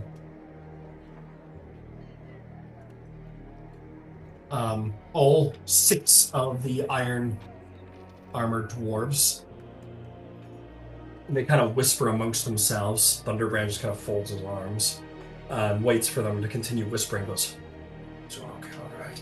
And they go, all right, go carefully as you do. Mind your fucking manners. And Thunderbrand will just sort of walk by, and they keep a hard look on all of you. The doors slide open as you enter into the fortress hall. It too is very heavily guarded, in which you are watched carefully by the guards. And then one final door enters you indeed into the Pyre Throne. Indeed, the very center of the city. Radiating out from the Pyre Throne, there were the fortress manors that you saw, several carver barracks, but now as you are here, you are going to see the Iron Keeper herself. let's see. I just got to go access her handout for you. Now, not necessarily the person you'd expect to be sitting on the throne of such a famously, shall we say, stubborn people. You see this maybe middle-aged dwarf who is admittedly fairly pretty. Dwarven women by basic standards are probably not terribly considered beautiful by traditional beauty standards, largely by the fact that they're kind of meaty people, broad people, and a lot of lady dwarves have facial hair. This woman is, she's got a couple of scars across one of her brow. She has a delicate sort of circlet of the dwarven designs of various gold. That's what is it? No, I'm not even gonna try. But the blocky dwarven design across her thing. She's not ostentatiously dressed. She's dressed a little bit more simply. She actually has quite a few piercings, in fact. She's got nose stud. She's got quite a few sort of golden, sort of blocky earrings, and she even has some piercings on her cheekbone. She has 3 on either cheekbone, which look kind of elegant. And she has blue eyes, and she's a little bit of a looker. And I'll give you her handout. This is Ironkeeper Pulada Zerthorn. They stand on their throne, or stand up off of their throne, as you all sort of enter, who is clearly sort of in talks with the various people around the room. And they will say, "Welcome, Aurora Concordant, if I'm not mistaken, eh?" That's correct. We understand that your life may be in some danger. We've been asked to assist. They said you were capable, but, 4 hours is pretty impressive. Are you standing at the door? Well, we try not to waste time. We believe there's somewhere that we can be of assistance. Oh, well, make no mistake, I'm appreciative of it. You're all most certainly welcome here. Please, have a seat. Joel invites you to sit at one of the many seats which you expect are probably meant for various leaders of house kind of people who are not present at this time. The only people who are in fact present with you in the room is the Ironkeeper themselves. There is, let's see here, Drake Thunderbrand. There are a number of these Carver guards, and lastly, no one. That person would not be. The Ironkeeper will say, "Well, there's apparently been a threat in my life, and it's worth calling in the most capable group in Exandria to deal with, short of Vox Machina. Apparently this car person's supposed to be pretty popular where you're from, eh?"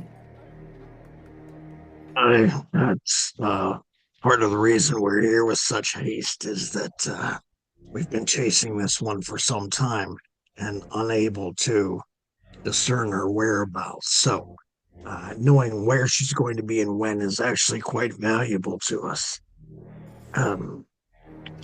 We did agree with your emissary that we would try and keep the alarm to a minimum.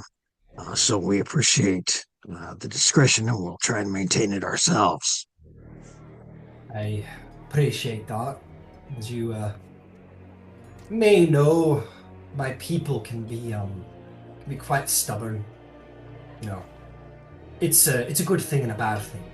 They're, regardless of political beliefs, they'll jump into the fray to help out a fellow kinsman, regardless of any disputes between them, even if they're great long grudges. But at the same time, they're inclined to take matters into their own hands, which can kind of get in the way of things when they need an organization. So, appreciate that. But I got good news. We believe that we might have actually tracked out where some of their organization may be laying in wait, where you might even catch up with the car if you're quick and careful enough. There's an old abandoned mining town. Sun ways below the terminology right here. Sure.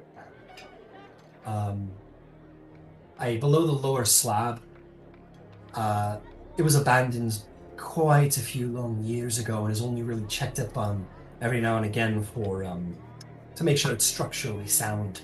But the iron veins in the area have been tapped long ago, and we think they may have been holding up there all this time. So if you hurry and you're quick about it, you might be able to even end this before it even begins, which would be quite nice. Yeah, that does sound optimal. All right. How long have these mines been abandoned? Do we know if they're still clear? Should we expect goblins, the like? Like I said, we check in every once in a while to indeed clear out undesirables, to make sure everything's structurally sound. It has fallen into a little bit of disrepair. Some of the old buildings have collapsed roofs, but nothing that would be considered dangerous to the integrity of the cavern. It has been cleared out for a couple of years now. I think the report from us steward said 5 or 6 years now. Something of the like. Must have moved in there at some point. But, hey, we have many such tunnels, and I have rangers scouting out what we can, but there has been some activity in there that'd be unexpected. The normal Carver patrol went in there to clear things out, and they didn't run into anything, but there were signs of people living there. They have their suspicions that it might be, they might have been there for some time and have been dodging the patrols, but we think we might have caught wind of them by now. So that will be my first place of recommendation for you to be exploring and clearing out. Sounds like a great start. Hey, maybe you'll see something that we missed. Probably, in fact, if you're worth your reputation. Sounds like you are. Hopefully we can get this business done with, and you can all get back to what you need to be doing, and I don't need to be locked up in this house anymore. Great. And you don't currently have anyone patrolling in that particular area right now, is that correct? No, it was decided that it'd be best to leave it be until you all came here to deal with it so as not to rouse suspicion.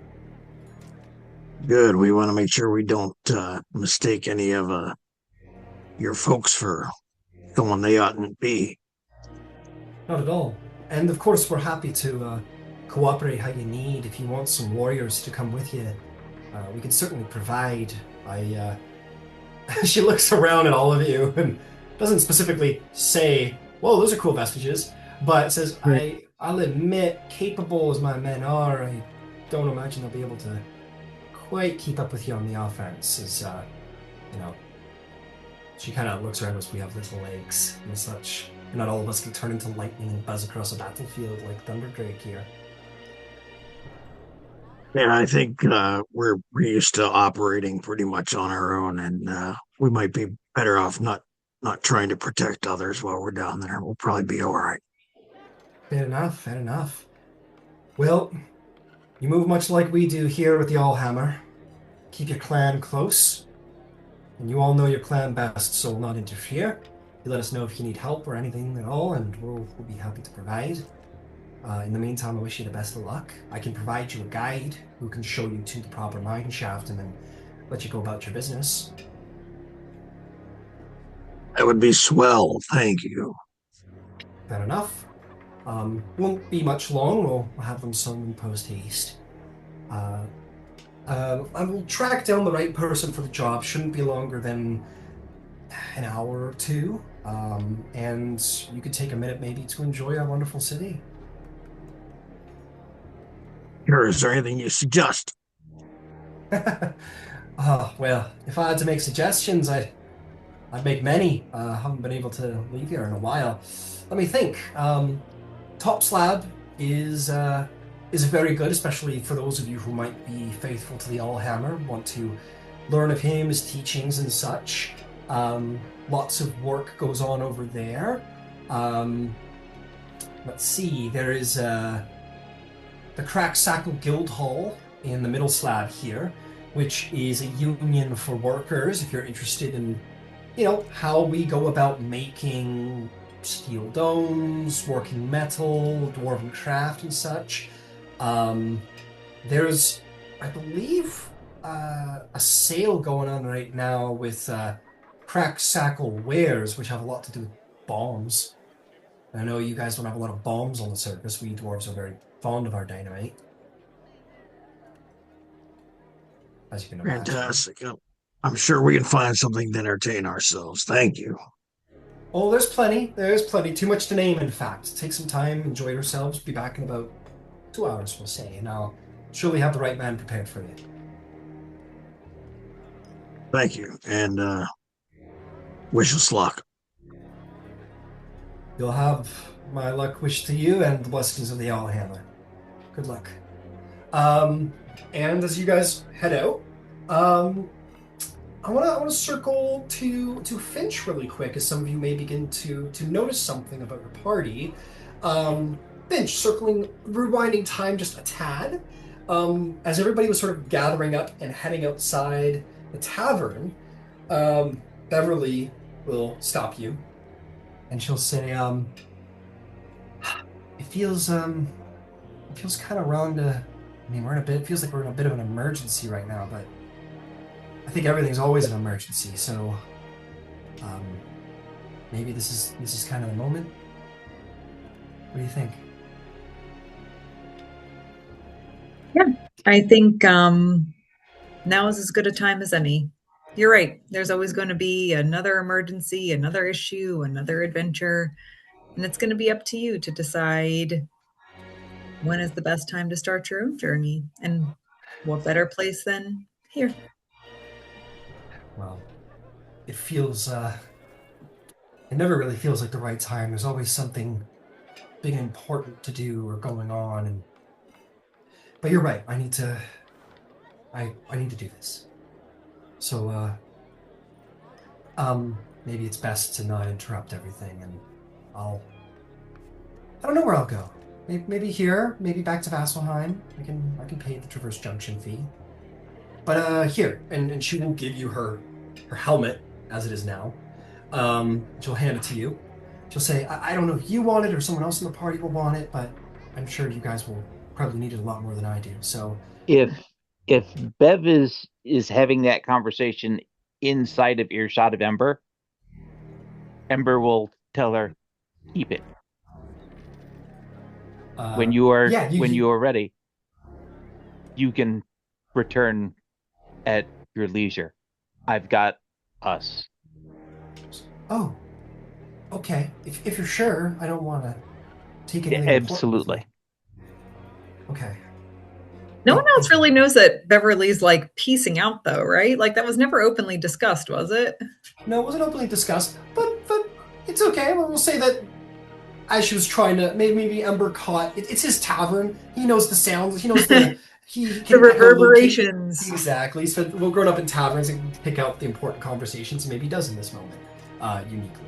But she says thank you to you, Ember, and he says, I will. Just kind of smiles at both of you and says, I'll stay back and hang out here, I think, and at least for a little bit. Maybe move somewhere else. I don't know. I gotta figure it out. But thank you. I really needed to hear what you had to say. Thank you.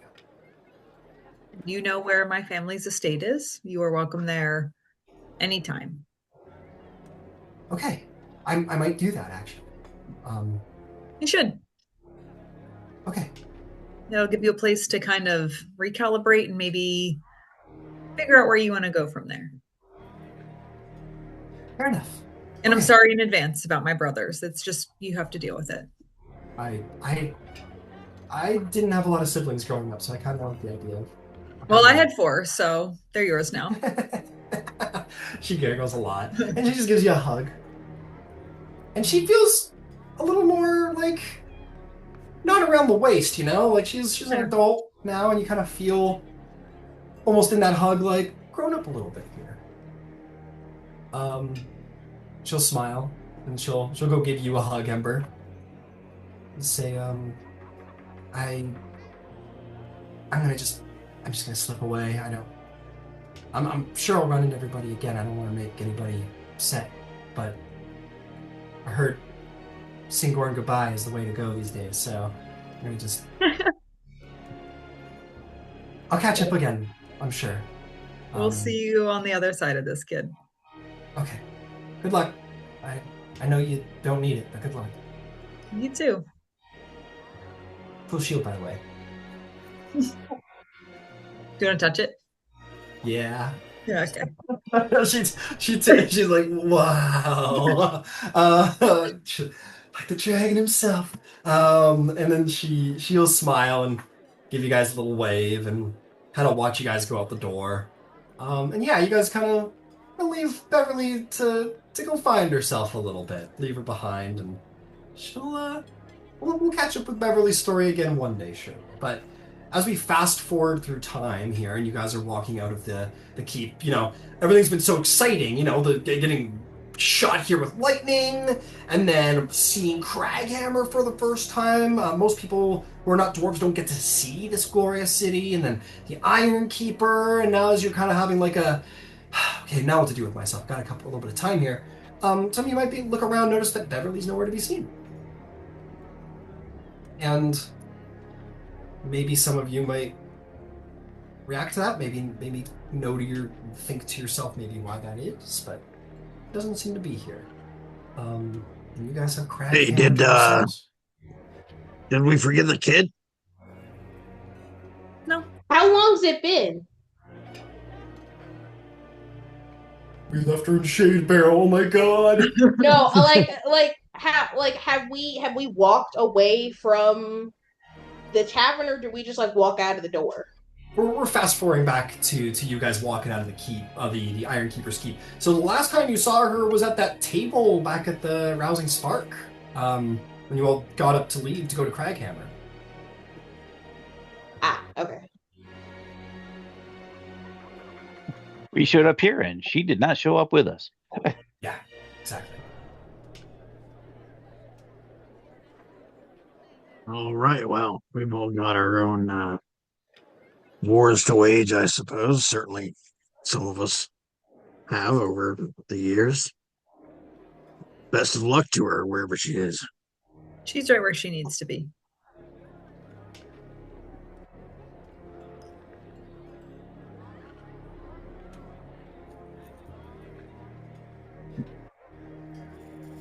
Oh, somebody mentioned something about bombs. I'm gonna go. Oh yeah, you heard that, didn't you? Right. Yeah, let's check it out. I mean, honestly, I remember when I was younger, seeing a little small bit that had to do with military explosives, but I've never quite understood how it worked myself, so I'm a little curious as well. I saw some folks with gunpowder, like way back in Emon, but I haven't seen a whole lot of it since, and it's definitely intriguing. I mean, we shot guns before. Oh, absolutely, but haven't had a lot of exposure nor acquisition of same. Ooh. Well, there's a timing element to it, right? Remember a delay that you don't get with a gun? I would presume. I mean, you wouldn't want it to go off in your hand. That seems counterproductive. Zarvolg, given your background, and considering how it wasn't so great, I imagine that you probably, as a young kid, handled and lit dynamite in mines. Oh, probably. yeah. Well, that's done. Yeah, that's true. Especially you're right. I hadn't thought about was a that. dwarf, right? So yeah, you might have. Yeah, it was all dwarves. Yeah, all dwarves. So they probably were like, "Hey, kid, go down there, light the fuse, and run like hell." Right. So you might be having some flashbacks of this. You're like, wait. That's a good point. Fantastic. Ember and Zarvolg are gonna go check out things that go boom. We love that. Does anyone else want to check out things that go boom, or do they have other explorations to make? If exploration is the name of the day, we can certainly do that, and I can tell you what you see on the way.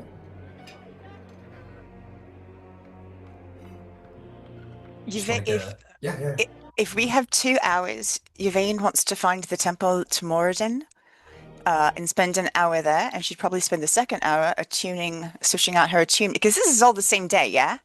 Yeah. Yeah, it's all the same day, so she's going to switch out an attunement and attune her Earthworld. Yeah, by all means. You depending, you may be able to do that in the Temple more. You're like, okay, I better find this Temple of and you look down one of the streets and see, not unlike like fucking St. Peter's Basilica or something like that, like a truly enormous, extravagant marble temple, or a marble temple that stands here on the center slab of the city, that is enormous in size and impeccable in architectural detail. It is a call to artisans and craftsmen throughout the city for inspiration. It is literally this is like the Duomo in Florence. Like, it is fucking massive. And you're like, oh, there it is. So you know where to go, absolutely. I just want to get the agenda so I know who's going where and who's with who. What about the my other 3 Kira Drives from Finches? Anybody else have any places they want to explore, things they want to do? Heroes down to wander. There looked like there was some fun stuff. I saw a tavern. Mm-hmm. You want to go to Top Slab and wander? I mean, if they're just standing on the street, yeah, she'll pick a direction and see where she'll end up, and then hope that she can find her way back. Fingers crossed. That's great. We love that. Fantastic. Absolutely. What about Drystrom? What hell's Drystrom?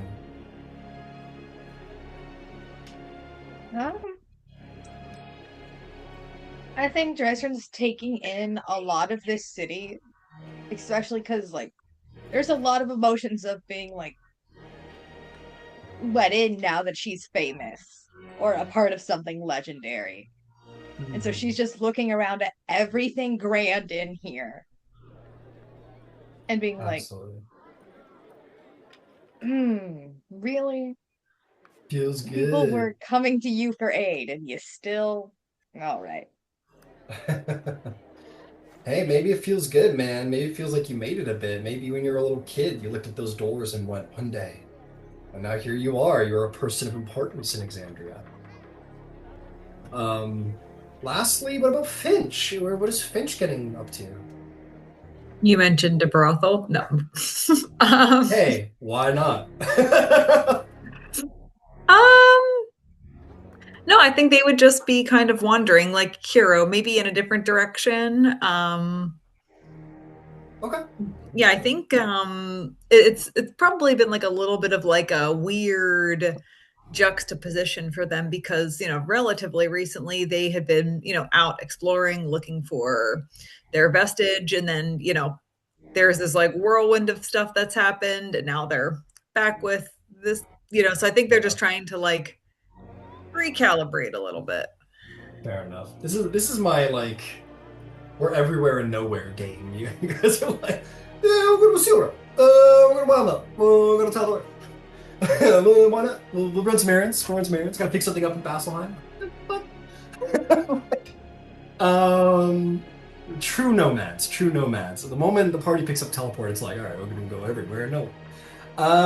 Incredible. So we'll start off with our boom boys, our fellows here.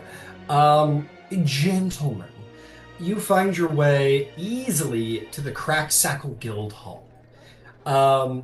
It is unlike anything else in Kraghammer, because it is made of dozens of glistening steel domes with sleek metal igloos, and the light of unexpected experiments seem to flicker through slits in the windows. It's a lot more different. It isn't the classic architectural beauty of the dwarves that you see everywhere else. But maybe one, you're walking by and you hear like a little oof from one and see like a little light flash in the window. And then a second later you hear, and the door opens and a big pillar of black smoke comes out and you see this gnome come out going, interesting. We'll write something down. And you guys have found your way here. But it seems to be surprisingly a lot of gnomes. There are certainly dwarves, but a lot of gnomes, maybe more than you might have expected to have found here in Kraghammer. Let's see. Let's see, who do you find to talk to? I'll say as you're kind of walking around, that little gnome will look at you guys and go, hey, like takes his goggles off and he's got that like bar of not covered skin, and goes, hey, how's it going? Well, you're a unique pair. I don't see a lot of hobgoblins in Kraghammer, not a lot of humans for that matter, especially one as well dressed as yourself, sir. Why, thank you very kindly. It's a pleasure to be here. Excellent. Is there something that I could do for you guys? I'm given to understand that you folks are the living embodiment of expertise with something called explosives. My curiosity is piqued. He sticks his hand out and he goes, Quashtenter, Tinker of the Arcana Panosopical, Artificer Explosive Specialist. How's it going? Ember Van Zyl. Pleasure to meet you. And you are? You put a hand out to you, Zarvolg? Yeah, man. I'm Zarvolg. I'm really kind of just tagging along and sort of curious to see how this all works. Awesome. He shakes both of your hands and you both like pull your hands back and they're like black. You're like, oh, great. And he goes, well, come on, let's go see. And he goes, we do explosives over here just fine. I myself have been working on, I'm a bit of a construct specialist as well. Very interested in automaton and living arcane constructs. I've been doing a little projects with them, but gotta pay the bills. So he points back to the dome he just walked out of that is still like puffing smoke, and there's like two more gnomes over there going like into the actual dome. And he goes, well, let's get you guys set up. Yeah, we sell explosives.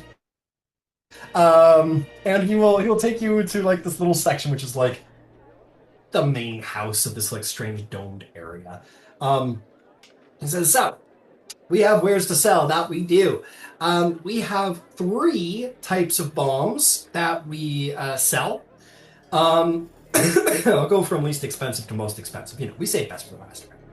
So we've got a stink bomb. First and foremost, we do sell lots of stink bombs. 25 gold piece a piece. I know it doesn't smell all that impressive, but it's got a 30-foot throw as an action, and when it explodes at the start of the next turn, anyone within 20 feet must make a DC 12 con save or be poisoned for a minute. It can be very good when you got a group of bad guys that you need to hinder. They get to repeat their saving throw, but could be useful, especially preemptively. Toss it in there while they least expect it. Close the door. Oh boy, I like those guys. Next up above that is the glue bomb. 50 gold pieces. Very unique. They can be thrown and primed to 30 feet as an action. It explodes on impact. Creatures within 20 feet must make a DC 12 con saving throw or be restrained. A restrained creature can make a DC 12 strength check as an action to escape on a success. But yeah, the moment that baby hits, they're getting pasted to the floor. Very, very fun. And last, and certainly probably the reason you came here, for 100 gold piece is dynamite. Yes, of course, we sell nitroglycerin. This bundle of explosives can be lit and thrown 30 feet as an action. It explodes at the start of your next turn. So, you can prime it in your hand if you're, daring enough. Some people say stupid, I say daring. Creatures and objects within 20 feet of it will have to make a dex save. Objects usually fail. And then take 66 fire damage on a failed save, or half as much on a damage. It's not quite a fireball, but hey, you don't need to be a wizard to cast it. So, have I piqued either of your interest in any of our wonderful cracksackle wares? I'm more the silent but deadly type, but this one here, this is probably right up his alley. Fair enough, fair enough. Look, I've never tried it. You could always try and prime one off the end of an arrow and shoot it. I don't know if it would work. It'd probably be pretty dangerous, but could be fun.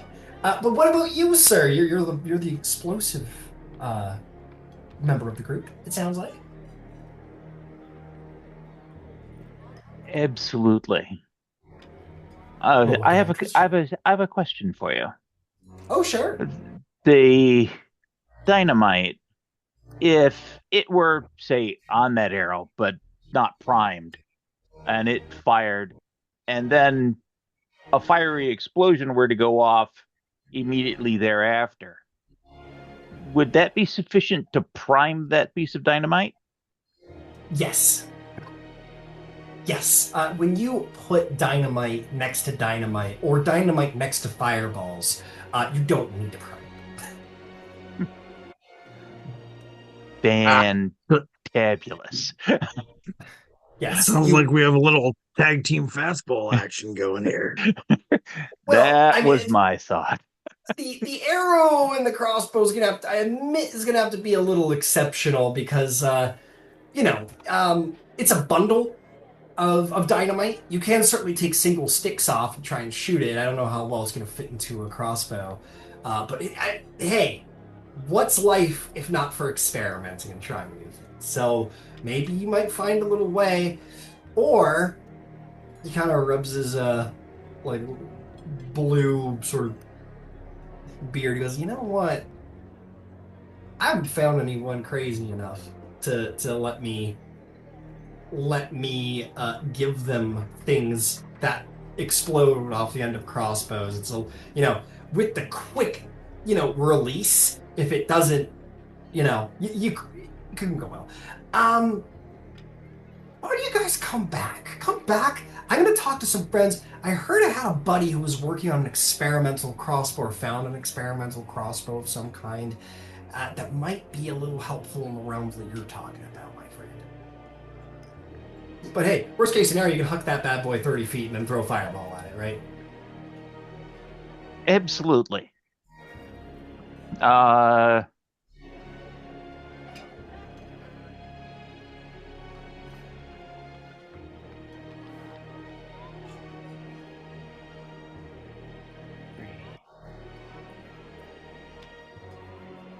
He's cooking. 500. 600. I'll tell you what. I'll take 4 stink bombs, 2 glue bombs, and 3 packages of dynamite. Awesome. Could you give me that again? I'll give you a grand total. 3 dynamite, 2 glue bombs, and 4 stink bombs. Should be 3, 4, 500. I think that's quite a tip. The 4 stink bombs become 100. The 2 glue bombs become 100, and then the dynamite becomes 400. I think your grand total's at 400 for 3 dynamite, 2 glue bombs, 4 stink bombs. Tell you what, make it a 4th dynamite. We'll round it up to 500. You're speaking my language, sir. and he certainly will. And he puts. I recommend keeping these in dry, careful spaces where there's not likely to. I'm realizing now you're a fire genasi. Be careful. I will. Okay. Fire and I are old friends. That's my concern, sir. That's my concern. In fact, I It's don't why I think have, you're old friends at all. it's why I have an extra dimensional space, and I'm that'll old. do. That'll do. That'll do, Sam. All right, magnificent. And hey, listen, fellas, if you're out there doing whatever it is that is probably perfectly legal with this exceptional amount of explosives I just sold you, if you happen to find any interesting constructs or whatnot, send them my way. You know, it's where I work. It's what I do. And I'm a maker of the Panisophical, and who knows, maybe we can be pals. If you throw something my way, I'll throw something your way, right? I will certainly keep that in mind. Appreciate it. And he is. Oh, you know what? Yeah, come back in like 30 minutes. I might have something for you. How much gold you got? How much gold you got you want to spend on things that go boom? I have some. Okay. Okay, great. And he'll come back in a little bit. And he'll get back to you guys. Okie dokie. You guys head out. We're gonna circle around to our other friends. One more time, Dryser, where did you say you were going? Just because I remember the agenda for the other three. What was your thing you were doing? She wasn't actually going anywhere. She was Exploring. sitting around, like looking at how grand everything is around here and just reminiscing. Understood. You take a little time to yourself, absolutely. Okay. Why don't we hit up the exploring? Let's explore Kraghammer a little bit here. So we'll start with you, Kiro, because we heard from you first. We'll send you in the direction of like center slab moving towards upper slab direction, and then Finch, you can be the opposite, sort of center slab moving towards lower slab. Okay, Kiro, so you are in middle slab, and it'll be very easy for any of you to all see the Allhammer's Will. In fact, it's quite impossible not to see the grand marble temple I described that Yvain's going to. What you will see on your little journey, Kira, of interest is, first and foremost, you probably see the two gentlemen sort of veering off from the group, going down, and you see these like metal domes off to the side, and you're like, oh, okay, that's probably the Union with the explosives and everything, maybe. It seems to be where they're heading, and you kind of keep on walking.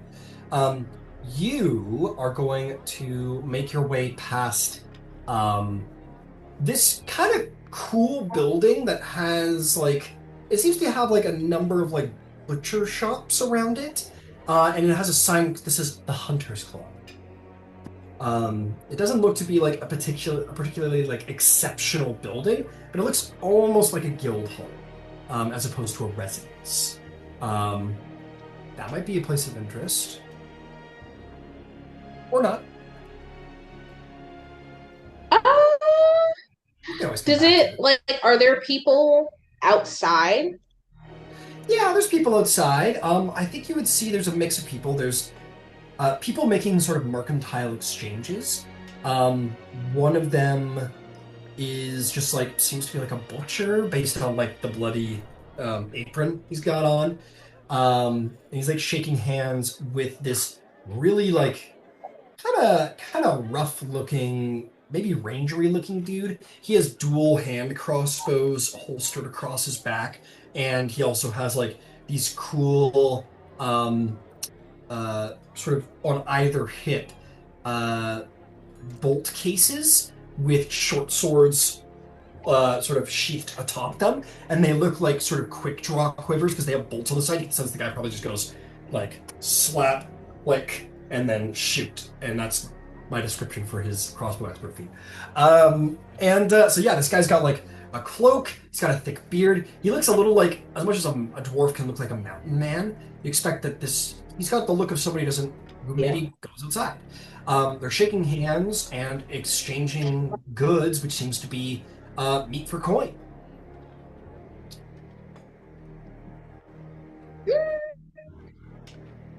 I don't think that she goes in necessarily. I do think that that gives her an idea. And in a weird way, I think the other like she's used to the hustle and bustle of Amon, and so I think that is kind of normal to her to a degree. Kraghammer very much kind of feels like Whitestone ish to her. She was in Whitestone, she found a bakery, and very good things happen in bakeries. And so, like, I think subconsciously she is always hungry at heart. And so I think she very much is the person that like if it smells good, she's probably going in that direction. Absolutely. Yeah, you walk by and you're like, oh, that's cool. And you don't have to go into every story I tell you about, but yeah, you walk by, it's like, oh, cool. And again, the center slab is where the upper class really is. You see the dwarven elite walking around in like either like thick robes, single shouldered like pauldron bracers. There's definitely like a warrior aspect to the culture here, especially when it comes to the nobles. So they walk in this like nice, these nice sort of like blocky, like the jewels are very big here, like very like here, look at me. Big blocky sets of like metal inlaid with gemstones. Pauldron armor pieces, sort of decorative but still capable. Long beards with all kinds of sort of jewels and knots and little things throughout the beard. Maybe even like entire like bars of metal sort of like clasping the beard together as sort of like a design. And not just the men, but the women too. And the children, all of them have beards. Certainly the men have much larger beards, but most ladies have beards. And you see some ladies walking with like a braided, like a sort of like lightly braided beard down the strap there. And by dwarven culture, like beards are attractive. So ladies show off their beards, they decorate their beards, maybe have like little jewels hanging down from their beard. People are pierced. It's an interesting kind of different culture. It's a different vibe. But you see lots of barrackses. The major homes here, the major manors, are fortresses as well as manors. So, like, on top of the Iron Keeper being in this like fortress mansion at the heart of Kraghammer, it is also surrounded by layers of more fortress manors in districts surrounding it, and then large tower barracks for the carver. The second slab is like a military fortress and a noble's residence at the same time. It's kind of military. It's very different from Amon, which is incredibly demilitarized, where like their army is essentially like a militia and a hope and a dream that nothing bad happens. They're effectively knocking down their walls, in fact. Whereas here, it's very like military strength is political strength and financial strength and class strength as well. All of those many things are all tied together. But as you make your way up from the center slab to the upper levels, you're going to see much. You see the various inns I described. You see the pillow trove. You see, the stone's pillow. You see the Value of Valor Alchemist Arcane Shop.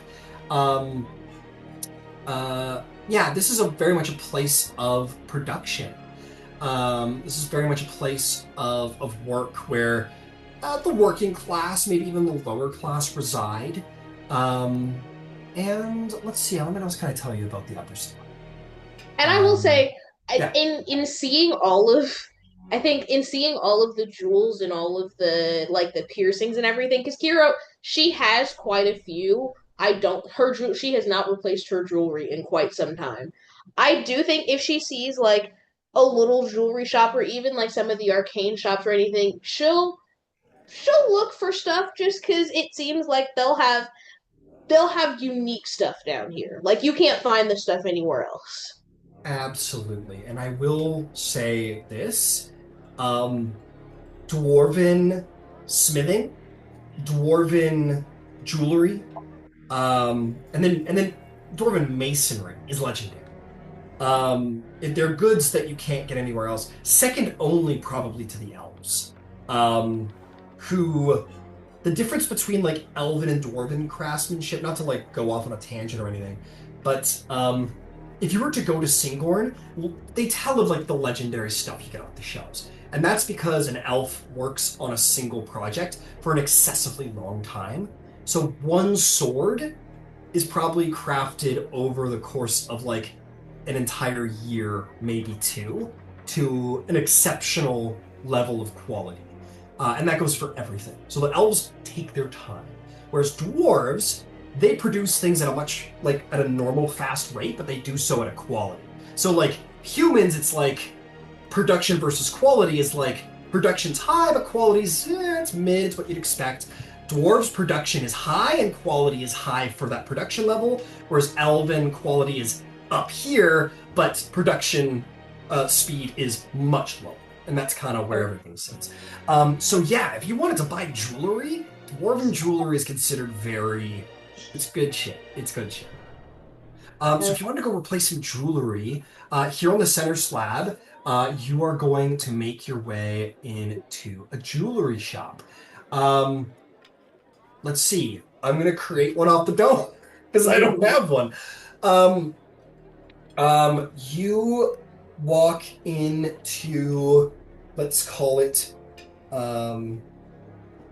Gilded Gold Jewelers. You're going to walk inside, and you are going to see... you are going to see a little bit like the bank in Harry Potter, where you walk in and you see the very high tables and all the goblin bankers working away. You walk in, and it's similar that you see like dwarves working on sort of like almost like high balconies. Certainly too high to like reach up and take anything or even look over and take anything, even for a Goliath. But it is rows and rows and rows of like skilled dwarves with like the long, thing. The quick little microscopes that they have sort of attached there, and the little jewels, and it's very quiet in here. The focus is important. It's like a library in here as they work away at crafting these beautiful jewels, dwarven craftsmanship. And you sort of walk to the end of the hall, where on the main level, you're going to see this dwarven woman. She's similar, has a little bit of a chin strap of ginger hair. She has long, big, wild, beautiful, flowing ginger hair that is braided in many places. A little like Aloy from Horizon Zero Dawn, if anyone's played that game. Except that it's got a lot more sort of like jeweled clasps throughout the braids. She's got a little bit of a ginger chin strap that comes down into like 1, 2, 3 little elegant dangles that have like little diamonds sort of clasped at the bottom. It's elegant.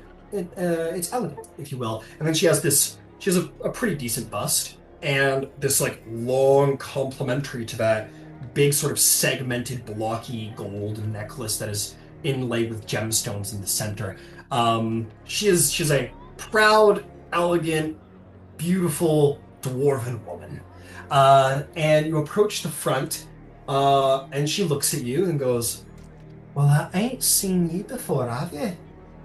We don't get the color blue down here much." I find myself not down here, but in places like down here a surprising amount of the time. But this is by far the most impressive.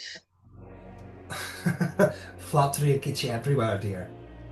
Well, I may have picked up a thing or two. well, May I I'll just... welcome you to Kraghammer. Thank you.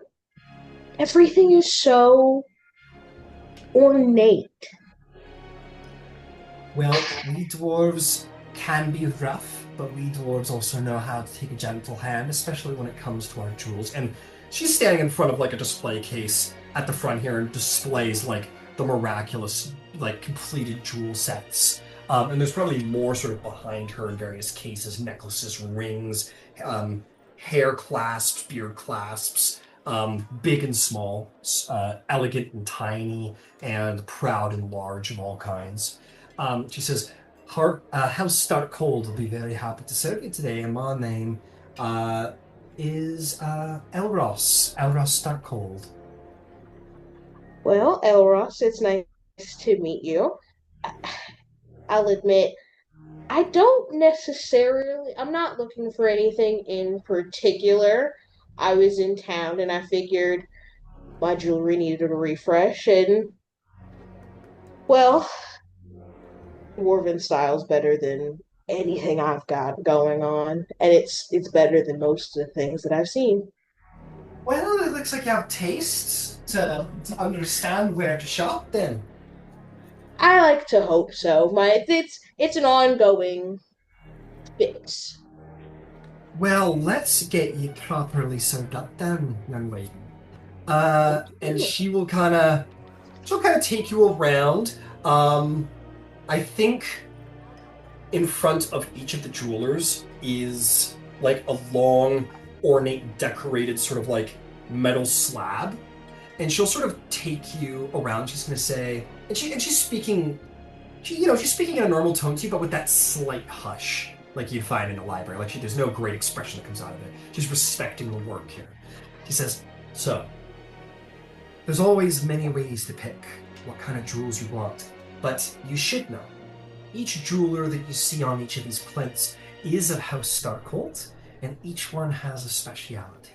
And she'll go up to the first one, pull a little clank, a little lever, and that big sort of ornate shield will quietly sort of recede, and you're going to see shelf on shelf on shelf behind glass, crystal glass, beautiful works. This particular person seems to specialize in necklaces, and you see one after the other beautiful necklace styles. So if you're preferring something, my cousin 3 times removed works well on necklaces. So move to the next one, pull the clank, shield comes down, you're going to see gorgeous golden rings, as works well with golden rings. And we'll sit and and as she walks away from one, it'll go back up, and she says, "You just tell me what you're in the interest for, and I'll point you out to which of my cousins and siblings work best in what you're interested in, and we'll find something that suits your needs." She'll kind of turn a little bit and gesture to her ears. I think her ears, it's not really really pronounced. You kind of have to look at them for a second, but they do have kind of like a double point towards the back. She very much takes after her father. And so she has like just a solid metal band that goes through both earlobes, and I think she has like 3 piercings on one side, 2 on the other side. None of them were done correctly. They some of them have probably been pierced through a couple of times, and all of the jewelry is like it is like studs and like it's nothing ornate, nothing decorative. It is very utilitarian. And so she'll just gesture and go, "The rest of me looks quite fabulous at the moment, and so I feel like these need an upgrade." She looks at the piercing, she goes, "What have you done to your ear, child?" It was a lifetime ago, and I'll admit, so many bad decisions. Most of them under the influence. Well, that's how it goes, isn't it? I got it out of my system. Oh, well, you're here now, so at least you've upgraded, ain't you? Well, I'm let's trying.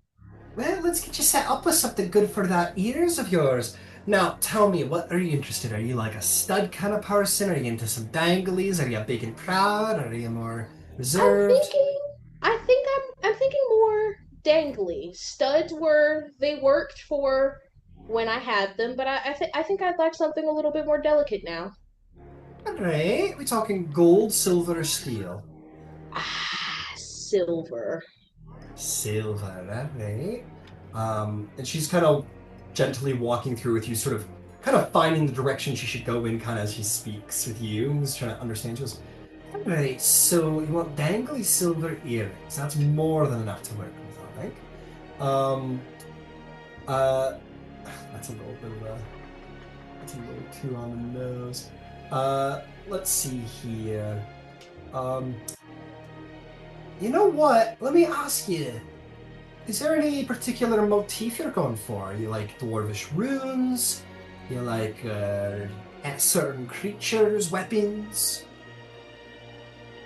Actually, and she won't pop the trident out, but she will just kind of gesture. I imagine her undercut is a little grown out, so she'll kind of move it to the side to the trident that she has. Kind of, it's tattooed on her spine, so she'll just show her kind of the top of it. I do admit that I kind of go stereotypical. I do enjoy a good nautical theme. A nautical theme in a dwarven hall. I'll do my best. I could lean a little more pirate, if that helps. More pirate. Alright. Pirate. Let me think here. Pirates in the sea. I admit, darling, you're in the wrong place for pirates in the sea, but I could certainly find you something of, somewhat of a, shall we say, violent nature, right? I'm open. Okay. She is going to go to one of her siblings here. I'm getting a little profile of various things for you. He says, okay, let's begin. So first and foremost, let's take a look and see what you think of this. I'll drop all these in Facebook. I'm gonna start flashing you pictures. She goes over to one of her nephews and pulls the crank, and she's gonna display these pair of earrings. What about these? They're dangly, they got a lot to them, you know, the many rings all in one. That might be a little piratey. Is that sort of your flavor? I know you pirates like your beasties. What about these little dragons?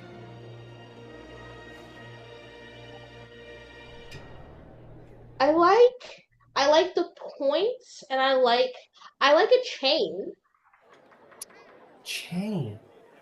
Alright, pointy chains. And I know I've got a few piercings. I don't mind if a few of them connect together. Oh, connecting earrings. Alright. She will give you this guy here. Open up for me. What about something like this? These are a little longer, a little pointier. There's a bit of an elegance to them, I might even say. Those are definitely in the right direction. Actually, they're pretty perfect. All right, let me type in these keyword. Go looking for these keywords you've given me here.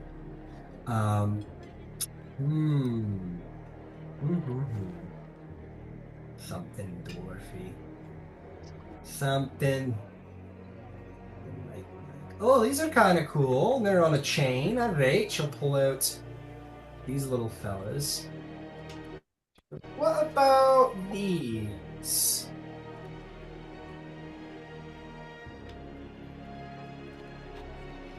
I think that I chose to come into the right place, and that I've put my faith in the perfect person for the job. Oh, well, good. And I will certainly say, Kiro, if you want to spend some time here and look up for yourself what you produce, or what you find here that you want, you're more than welcome to, so long as you remember to keep it in a sort of dwarvy aesthetic, of course. Yep. So as opposed to like natural and flowing, more blocked. But yeah, you're more than welcome to do a little hunting for yourself, and maybe we circle back and then we can talk about price. So we'll leave Kiro behind a little bit and go to somebody else, as you maybe decide for yourself. Finch and Guard, let us find our way to you.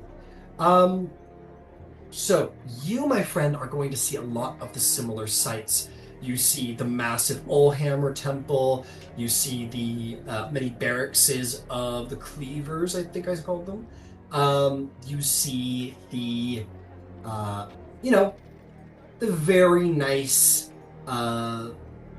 non-mining businesses, from smithies, breweries, to jewelers and tailors and butchers and tinkerers. are all here amongst the merchant and noble elite of the city. You would even make your way by Thunderbrand Hall, which is clearly denoted by a symbol that would be similar to one you've seen on probably Thunderbrand's bracers. And you're like, oh, that's his house. And it's a big-ass house. If you could imagine a dwarven fortress manor, not for one person, but for a clan of people, so a large noble's house. And more than that, there are a couple of wizardy-looking towers coming off of it. You get the sense that House Thunderbrand are the dwarven experts and masters of Arcana here in the city. But you continue onward, and you're going to make your way down to the bottom slab. And you have entered into industry. And as much industry as you've ever seen, the heat rises down here. And you expect that that is intentionally so that the heat rises and warms all of Kraghammer. Boasting massive blast furnaces.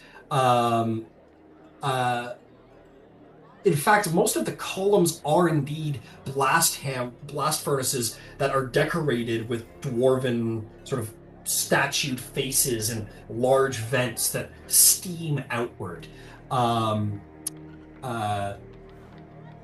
Easily more than probably anywhere else in Tal'Dorei, if not Exandria. The bronze metalworks are incredible here. You would also see that there is a network of fungus farming paths called the glow groves that seem to be a way of, farming in subterranean areas here. You also come across a place called the Dwarven Agricultural League, which probably works just there. And last but not least, you'll come to a very heavily working and probably the deepest part of the city that could still be considered part of Kraghammer proper, is the Grey Spine Quarry. A massive mithril mine that is just full of dwarven workers carefully mining away the ore of the fabled material mithril, and probably where a great majority of the wealth of Kraghammer sends from is mithril. And there's definitely, you can go into most places, but the Grey Spire Quarry, there's absolutely a boundary you're allowed to look from, and there are patrols keeping careful watch. You expect if you were to step past them, there would be big trouble. Very, very zealously watched over here, probably very important. That's a lot of what you see. Is there anything there that would be of particular interest to you? Oh, I don't know. I feel like Finch has accumulated a lot of random, maybe not so random. They've made sense over the course of this campaign. They've collected a good bit of many things, and I think maybe if there was any kind of like shop that they could possibly go into and like peruse their wares, maybe trade, perhaps barter some of the things that they've collected, because they have a couple things that maybe could go for trade. I think they would start there, maybe. Absolutely. You are going to find it's the center slab. You're probably very interested. That's where a lot of like the non-mining based shops are located. Which is just a quick side note to you, Kiro. Upper slab is super religious. It's inescapable. The monolithic amount of religion here. There is shrines to all of the gods, but it's about the Allhammer, baby. Every street you look down, everywhere you look, there is a motif dedicated to at least one god, if not the Allhammer. It is deeply religious on the other side. But circling back to you, Finch, you're going to notice something probably interesting that others won't know. As you are making your way back to the center slab to go do some trading, you are going to find almost like a religious space in its size. Like, there's almost like a gravitation towards it. A building of tremendous importance here, culturally, is the only brewery in Kraghammer. The Balgus Brewery, where the greatest ale in all of Tal'Dorei is made. by dwarven standards, of course. To you. And whiskeys and whatnot. I'm gonna take a mental note of that. You're like, got it. But yeah, you find your way back up to the center slab. There are smithies. Sorry, that's probably where the brewery is. It's in the center slab. But either way, you can go into smithies, jewelers, tailors, butchers, tinkerers, and you do remember seeing a magic and alchemist shop on the upper slab. Which of those had an interest to you? Maybe somewhere like a blacksmith or something like that. Because I have, maybe a couple, like a thing or two that I could trade there. Something. Most certainly. You find your way to one of the smithies here. I just closed my name generator. Fuck. You go into, and these smithies are not like Emon smithies where, they're paid respect by all means, but smithing is an important part of the culture. Like the center of Emon's culture is based around the adventurer, the fellow, coming together and sort of going on adventure together, whether that's an adventure of magic or true adventure or scholarly pursuit, whatever it may be. Here it is craft, and the smithies are sort of almost cultural center places. And you walk over and you find a number of dwarves working at this one very fine blast furnace. In fact, it's interesting. The blast furnace is maybe 50 feet tall and well decorated with, again,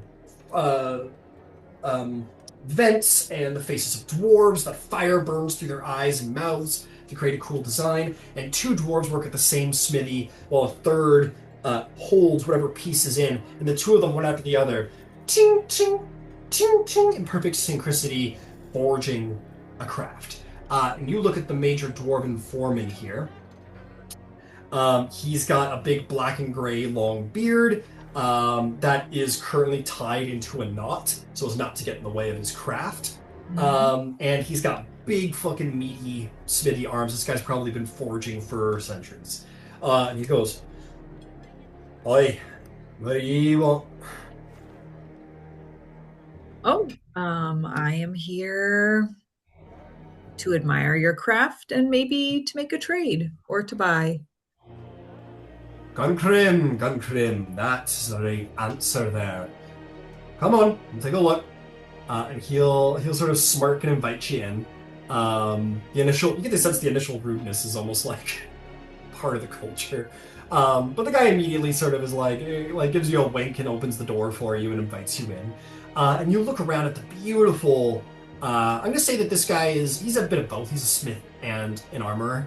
And you see fine hammers, fine axes. You see plate armor. This guy knows what he's doing. And he goes, he looks over at your hip and goes, a hammer wielder. Smart. Armor doesn't do much against bludgeoning weapon. Always have been, and I feel like always will be. And I'll tilt my hip inside you. Yeah. You tilt your what, sorry? I'm gonna say and I'll tilt my hip a little bit so he can see the Sun Forger hammer. Goes, "Oh, may I?" Of course. Takes it. He looks at it, checks the balance, gives it a once or twice. Goes, "That's a fine piece you have there." It is. Use it much? I do. It's got a little trick up its sleeve as well. I think that's what drew me to it. So it's all right. Mm-hmm. I could do better. Gets back to you. I know you can. That's why I'm here. Pats you on the shoulder. I like you a lot. I think you're a Warhammer person. That's the only way to go, in my opinion. So tell me, what kind of rarity are we talking about here? Talking something. Oh. How many zeros are we putting on the end of this hammer? Well, I have perhaps some things to trade. The hammer is on the table. And I also have this, and I'll pull out the boomerang shield. What are their rarities? What did you say? I'm sorry. What are their rarities? Oh, so the boomerang shield is an uncommon item. Okay. And the Sun Forger is a rare. All right. All right. I could certainly take a chunk off the price for you for that, to be sure. I have some gold as Alright. well. Mm-hmm. Excellent, excellent. All right. You want a very rare weapon? I'll see what I've got for you. I'm going to just give him a roll to see how many of such quality weapons he might have in stock. Yeah. Okay. It's always worth an ask.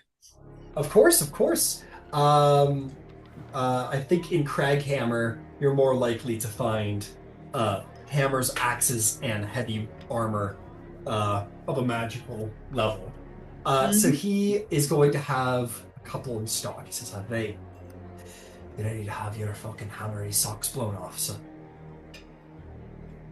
Alright, I'll show you what the best I got is, and these took time to build, my friends. Each one worthy of respect. Now, he is going to bring forth a leather-wrapped metal rod, and it is emblazed with the symbol of Pelor, the Dawnfather, upon it. And it's just sort of a rod. I know. Okay. It's a warhammer, trust me. And I'll tell you what it does. Now, he says, I'll show you. And I'm gonna say he just basically takes out this, these series of crystals and a little artificery device that'll allow a momentary attunement for display. He puts it all down, he sets it all up, he puts it into his hand, and he is going to say something in Dwarvish. I don't believe you understand Dwarvish. He is going to say... He's going to say, Stvorviet, and the top of the leather-wrapped metal rod will burst into fire of a pure radiant sunlight that sort of burns through the entire shop. Doesn't blind you, but it is certainly impressive. And that the top of the hammer is light, is pure radiant light formed into the hammerhead block that sort of burns with flame. And then it goes out and puts it back down. He says, when you use a bonus action, you cause the head to crackle with radiance and spring into existence. It emits a 15-foot radius of dim light and an additional 15-foot of, bright then dim, but you get the point. The light is considered actual sunlight, and you can use an action to make the head of the hammer completely disappear, in which you can then holster it again. It is a +2 weapon, and it deals an additional 1d8 radiant damage to your enemies. It is magical radiant damage instead of bludgeoning. And lastly, while you are holding the weapon, you may be able to create a sunbeam from it. A powerful level 6 spell, DC 15, which creates a literal beam of light. He looks you over and he goes, you don't look very Dawnfathery to me, but you look paladin enough, so hello. Pretty rad. That's what I'm talking about. He goes, so there's that. This I have absolutely no interest in giving you, so I'm going to skip it. But in fairness, I'll roll a dice and see if the dice say yes. The dice say yes, fuck me. He says, alright. He's going to put another weapon on the table. You know what? Actually, I'm very okay with this now that I think of it. He puts this weapon on the table, and it has an adamantine head, that isn't necessarily like an adamantine block. It's basically in like 4 sort of spikes off of the end of it, like bludgeoning spikes off of the end of it. And he says, +2 weapon. This is specifically built to destroy magical structures made of pure force. So, spells like Force Cage, Wall of Force. Swing of this hammer and they'll be reduced to dust. If a target is huge or large and is a structure made out of force, magical force, that bitch is shattering down. It will not stand before you. So if you want to be able to move through anything, this is the Force Breaker Hammer. As my third weapon that I have to show you, I think this one is most fitting considering I'm a dwarf. He is going to put another hammer down that is exceptionally interesting in appearance. It has this long haft that looks like breaking granite. Like it looks like it's almost falling apart. Except for the cap and the head itself. But it has purple gemstones sort of showing through the actual rod of the stone haft. And then at the very, very top is this heavily runically inscribed in purple magical writing that comes to the hammerhead, which is honestly less of it almost looks a little bit more like an axe if the head was just like a spike, like a thick wedged spike. So it like comes up and then it has like a runic back and then it comes to like a point where the hammer should have the head, the flat head, just comes to a sharp point. And as he picks it up, you're going to see like around it and behind it forms this runic circle filled with dwarven magical purple runes. And no matter where he holds it, it always seems to just be like facing you prospectively, these dwarven runes around the head of the hammer. He says, I'm going to blow you away with the name of this hammer. It's called the Hammer of Runic Focus. As a bonus action, you can spend one of your 3 charges to slam this bad boy into the ground to create a 15-foot radius circle of glowing runes centered on the point of impact. While you're inside the area, your hammer will glow with such matching runes, and you gain a +3 bonus to attack and damage rolls made with the hammer. Runic circle disappears after 1 minute, and when you create another runic circle, or when you dismiss the rune circle as a bonus action. And you gain 1d3 expended charges daily at dawn. So basically you hit hard and you knows where to hit your enemy while within the circle. Very good if you're sort of, holding the line. And you'll put that down on the table. So there's a leather-wrapped metal rod. There is this runic hammer. And then that other sort of like force-crushing hammer. So which is to your fancy? I mean, all of these are incredibly impressive. Well, you know how to say the right things, at least, eh? Wow, this is a very tough decision.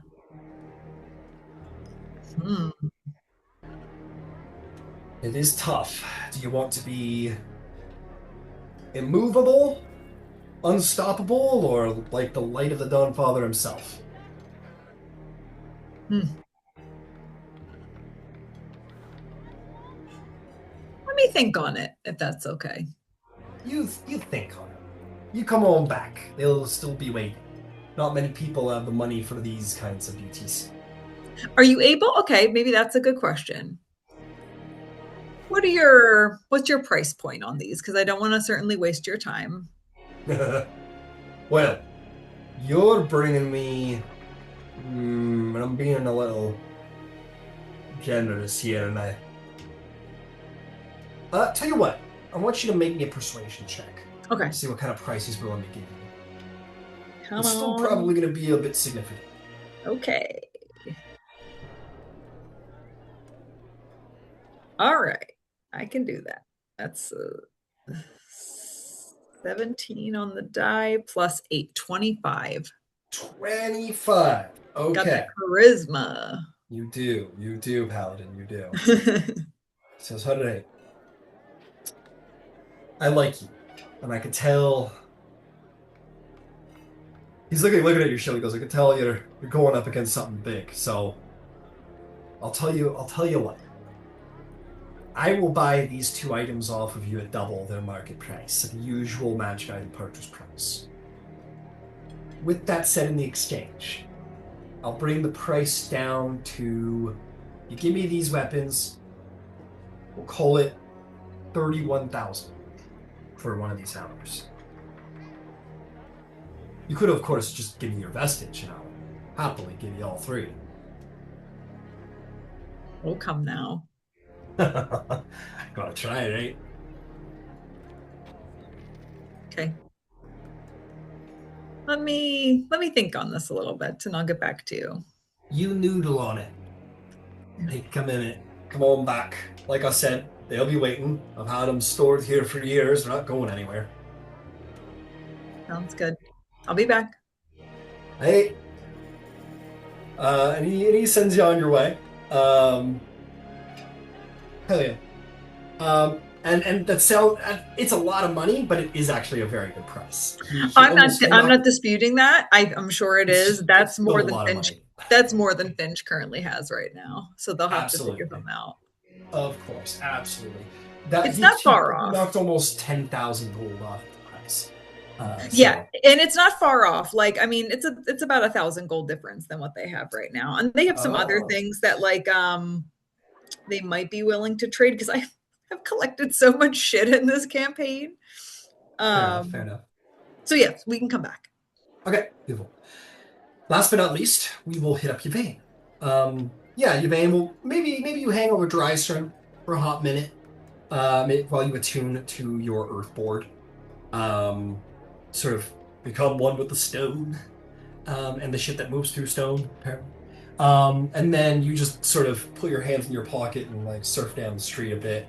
And make your way to the Allhammer's Will is what this massive temple is called. It is, I don't want to be drawing too many comparisons, but like, I think the dominating temple in Westruun is the First Bastion. It's up there with the First Bastion, if not beyond. Like, again, I'm not going to compare like what's better, but like the First Bastion is like the temple of Westruun. This is the temple of Kraghammer, and it is magnificent. Let's see. You make your way inside, and it is, as you would expect, as beautiful inside as it is outside. This place is, when you think of inspiration and the gods, you might think of like Corlon, god of magic and music and art and all of that. And maybe you might think of another god like the Changebringer, the beginner of voyages and paths and whatnot. But it is Mord, whose craft, or the craft that he inspires, is the stuff of legends and is the stuff that would evoke as many songs to the bards as the beauty and grace of the elves may. You walk in here, and you, who is like so connected with like the stars and the primeval natural world, maybe having, you've kind of grown past Terra maybe a little bit, at least in what they focus on, which is the earth. And let's be honest, Terra's very, things fall apart very easily. So people don't spend a lot of time with artistry when it comes to their homes. They're like, they build something beautiful, it falls apart in an earthquake the next day. So there's no point. This is Earth at its most beautiful. And you look around and like, the solid stone utilitarian houses of Terra, are what need to be there, but here, soaring stone statues that show the might and strength and legacy of the dwarves. And at the end of the hall, you see the mighty imagery of the Allhammer Mord. He is broad. He does not wear armor, for he does not need to. He is a god. He is, however, wielding a mighty hammer that's head sits on a gorgeous stone adamantine mithril anvil that is as large an anvil as you've ever seen in your lifetime. The hammer that lays upon it is similarly as big, and the Allhammer is strong, muscles rippling across his body after... This is the god that created Exandria. There's no aid, there's no contribution. He created Exandria. He created its mountains, he created its oceans, he created its lands, he created the fire and the tunnels under the earth. He is the creator of Exandria. Corellon may have made elves, but it was Moradin that made the earth you stand on, made the stone that has formed these statues, and you see him in his glory before this massive, magnificent, beautiful temple of artistry that pales in comparison to anything you have seen as far as stonework and gemcraft goes. That's just it. The only word to be used here is inspired. There's nothing like it in the world as far as I've seen. Not even Vasselheim. You walk into this grand place with a ceiling that almost defies logic. What do you do? So, she's had a minor boon for protecting the orphans. And she's been meaning to like stop by and say hello to Morden for a while, but she just hasn't. It's been busy. And he's like he covered their retreat away from the angry genie, the angry fire genie under Emon's. So I think the first thing she's going to do is as she walks into the temple, she's going to pull out, I think, 150 gold and make and tithe that. And I think the rest of the time she wants to like really take in the artistry, because I know that that's important to him. But while she's doing that, she knows he's part of the crown also. So in his space, with the little token in her hand and the crown, she just sort of wants to sort of think about him and say, listen, there's an assassin connected to Vecna, and she's down here befouling your halls. If you're able to help us protect your people from her, I'd be grateful for your guidance and protection.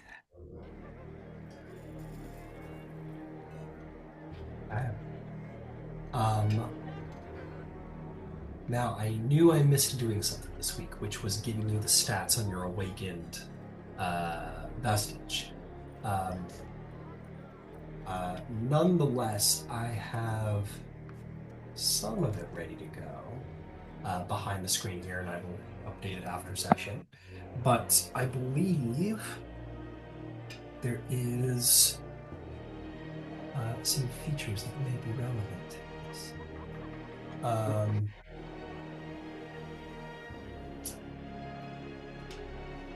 can just fucking find it.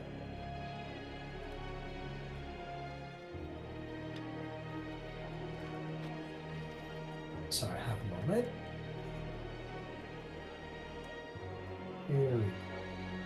Here we go. Let's see. Yeah, I'll need to work on it in the week, but because this isn't all perfectly. I can't just hand it to you. I would, but I can't. It's not quite done yet. But let us see here.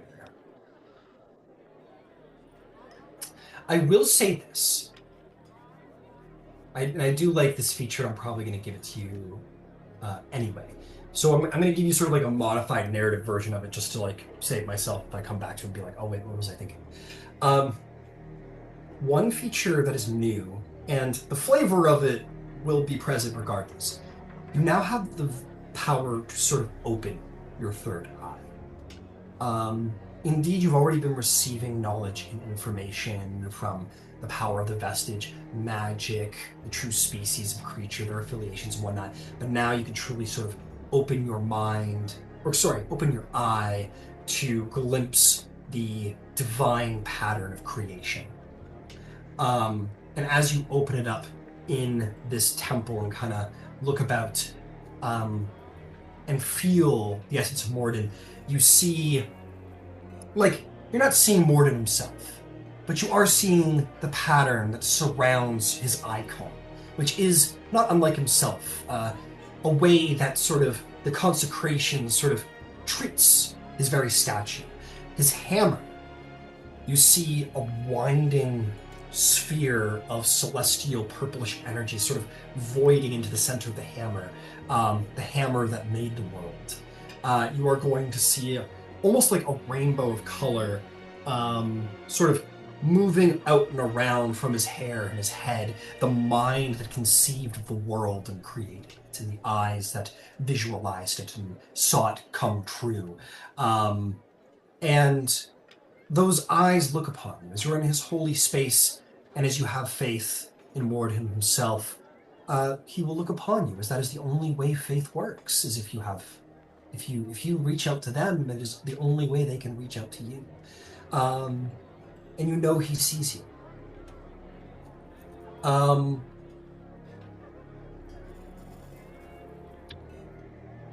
want you to make me a wisdom-based religion check. A wisdom-based what? Religion check. All right. Do that. This one, yeah.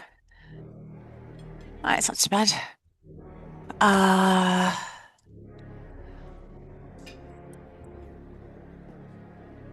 It's a 6. So that is 14. 14. Do you want to spend your boon? I will. You have been given a boon by the Allhammer, and as you sort of reach out to him for a little bit of aid, you use what favor you've already earned. And in your third eye, the statue does not move. I want to be very clear. But to your third eye, it almost looks like he does. To your third eye, the statue does not move, but the divine pressure in here increases. And that little swirl that is almost like the universe itself circulating around a hammer that created a world almost seems to like calm, intensify, and then you could swear, maybe even just a little bit, you see the hammer lift and return down, and there is a spark of creation. It sparks across the entire temple just for a moment, like along an invisible floor that you cannot see, like sparks falling on the ground. And your dream cleaver is going to be changed and repaired and altered into something that still serves you the way you want, but perhaps is a little bit more suited to you. And I don't know what the fuck that looks like, so I will get back to you with that as well. Actually, I'll tell you what, Yvain. You still got your moon sickle? Still tuned to it? What rarity level are you at with it? It is a +2. Give me a moment and I'll look at the rarity. I think a +2 is a rare, if I'm not mistaken. Yes, it is a rare. It is now very rare because your dream cleaver has disintegrated, but its magic has been transferred into the sickle, and now it has the ability to cast dream. The essence of evil that was that original glaive that belonged to a fiend is diminished, and the essence of magic is repurposed to something a a little more steered towards your deference. And as you look at your sickle, it has evolved a little bit. It may not be the Dream Cleaver any longer, but maybe the design on the blade has changed as such, or even the handle, maybe just subtly in design. It looks a little bit like the curve of the glaive in different parts, and the amount of runes. I will say that maybe down the edge of the blades, not unlike Aragorn's sword. So like maybe down the sort of crest in the actual blade, there are dwarvish runes down the side that bind the powers of dream to this sickle. And I will make that for you for next week as well. And I think she would drop to her knees and say, I will protect this world that you've made.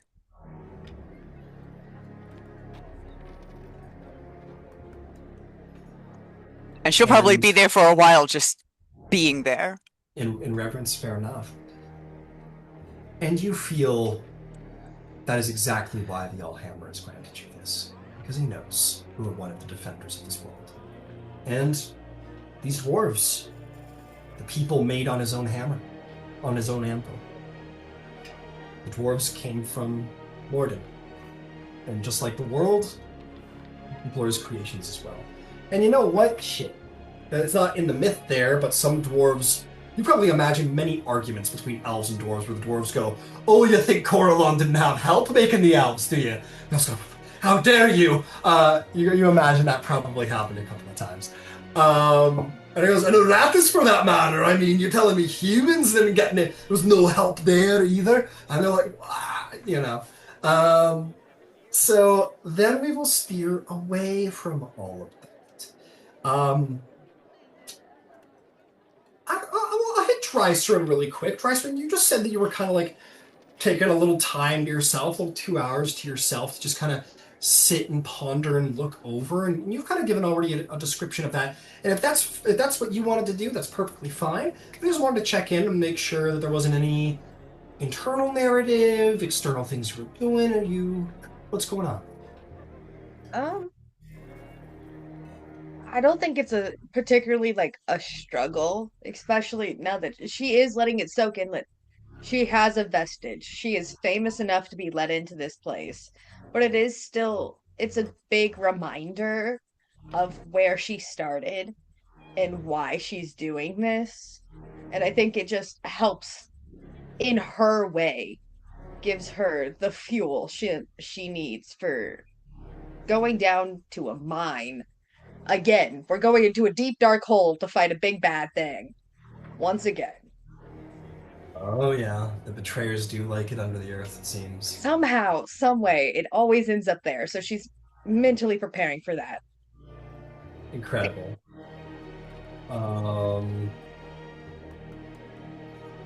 Understood. And that, yeah, totally cool.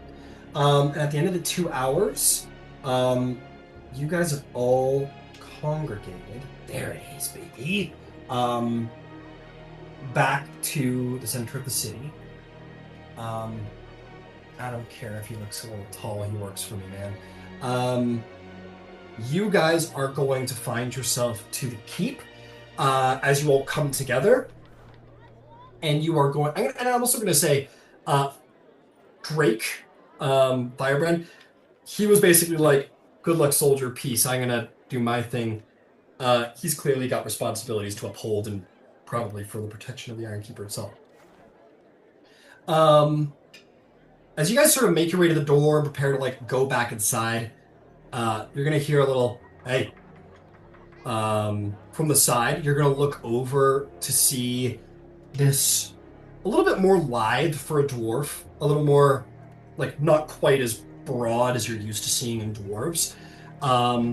Leaning against one of the nearby manor walls, smoking a pipe, green hood over his head, long green bushy beard flowing out from under the hood. He pulls back his hood and he is going to approach you guys still holding the pipe. He has 4 crossbow bolt cases strapped to his back.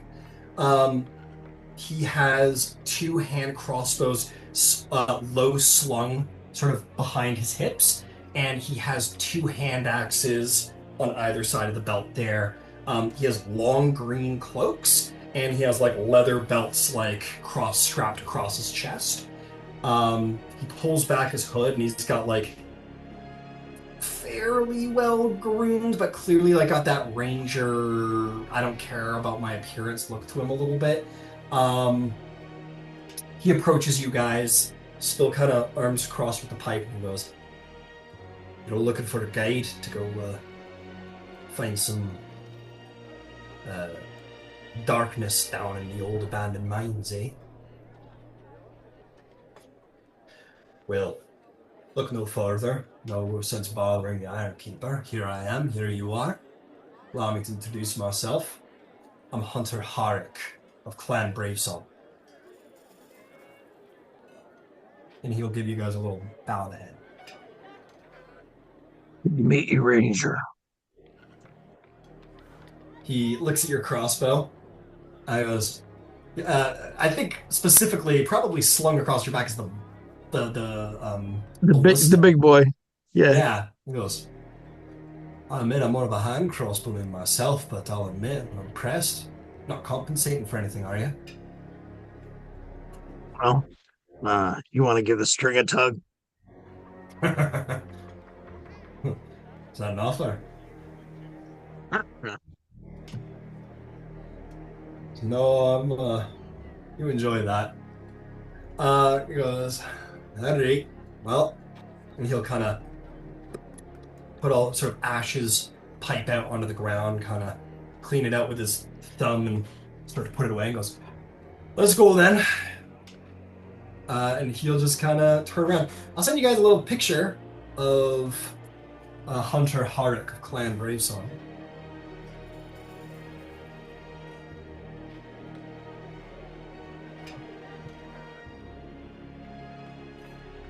Maybe he deserves a handout. We'll see if he lives. He goes, "So, all I was told is I was supposed to lead you over to the old mine shafts over in the M2 sections of the abandoned veins. Do I get to know exactly what you're hunting?" Well, I suppose vampire. that depends on. There you go. It depends on if he wants to tell me or not, sounds like. Well, vampire, huh? Never got to hunt a vampire. That's fun.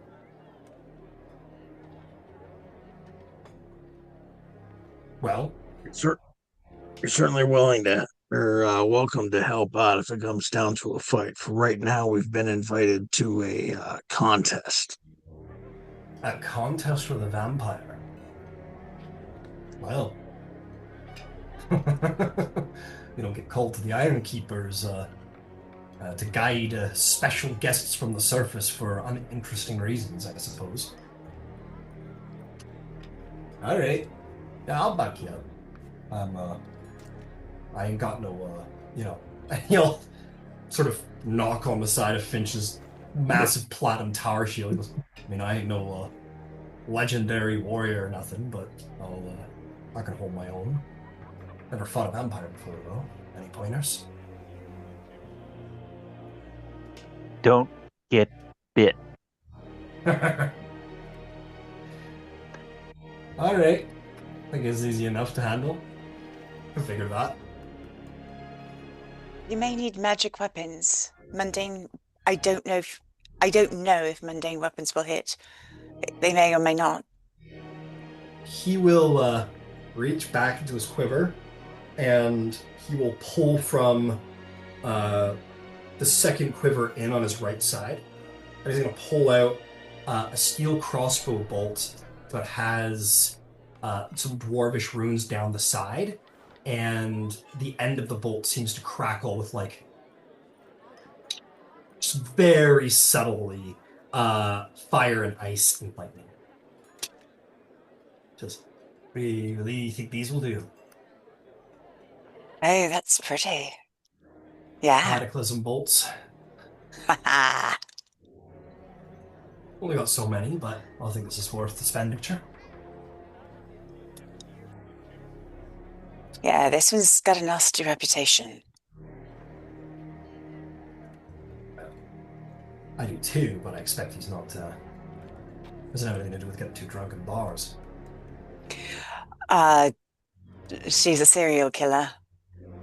At one point, I guess maybe 25-ish years ago, went on a rampage, killed about 100 people throughout the dividing plains. So After not the one of them friendly vampires that you never heard about. No, not one of the ones in the romantasy novels that are so popular. No, she's been on our list to take care of for a while. God, it's no rippling chest muscles and flowing cape and accent from across the sea. Evie will look at Kiro and Dreiser and did. We've got those two. It's all right. Okay. All right. They are known to sparkle, though. So, there is that. Well, they will. And he sort of like taps the end of his bolt and kind of like fly swatters himself a little bit. I'm excited to test. Sounds like you guys know how to get up to some fun. He'll look over at you, Zarvolg, and he's going to like go into one of his quivers, and he's going to toss you what looks to be sort of bound together is a bushel of 10 of those cataclysm arrows that he had a moment ago. And he is going to say to you, hey, fuck. Not that. That's what I say. I'm just scrambling to get to my information. He goes, you're a friend of, fuck. I know his name, I swear. He's my friend. I know it. I met him just an hour ago. He goes, you're the one that Quash Dent Drug spoke to, right? The guy who plays with bombs too much. Oh, yeah, that's right. My friend and I here paid him a little visit a while ago. He told me that he met someone with red skin who needed something with a little bit of zap to it. We could certainly use that. Well, try them on for size. Don't be standing near them when they go off. And I'll put it on Dent Druggle's tab. We'll say that he's begun. Sounds like we're all going to need to help each other out with this one. We certainly appreciate the assistance. Thank you. And those, my friend, are indeed cataclysm bolts. They come in bundles of 10. They are third-party content sort of bolts, so you might need to I've got them. Oh, okay, beautiful. Yeah, so those are yours. You got 10 of them. They cannot be recovered afterward. Sure. All right. With that, you're going to follow Hunter Horik down past the first slab. He's going to flash a little badge of the Iron Keeper, and you guys are going to be let into that quarry that Finch, you thought that you might get into trouble with if you went through. You're let into the quarry. You guys get on what is essentially like a mine elevator and are lowered down by a number of thick rope chains, sort of down into the quarry, leaving Kraghammer somewhat behind. This is a humongous quarry where there are sections that are absolutely like being fully utilized, and as you get deeper down, but it's sectional. So as you go down, like the right side of this ring is in use, and the left side has like a couple of prospectors. This one, as you go down to the next ring, the right side is completely abandoned. The left side has a couple prospectors, and so on and so forth. Different sections of the quarry are being utilized and mined and prospected for anything that may have been left behind. But at a certain point, you guys get to one ring that has been completely abandoned. In fact, the ring above it was abandoned as well, probably because it's just been tapped and utilized long ago, this mythical ring. And from within those rings are tunnels that lead deeper inside the mountain's roots, the quarries themselves. He goes, "Hey, come on." And he's going to take out a lantern, a hooded lantern. He's going to pour some oil in it and light it up. Light up the tunnel and sort of lead the way. These tunnel's been abandoned for a long time. I guess a good place as any to hide if you don't like the sunshine. And he'll walk with you guys down. All that you can hear is the sound of your steps as you make your way through, having long left the activity and civilization of Kraghammer behind.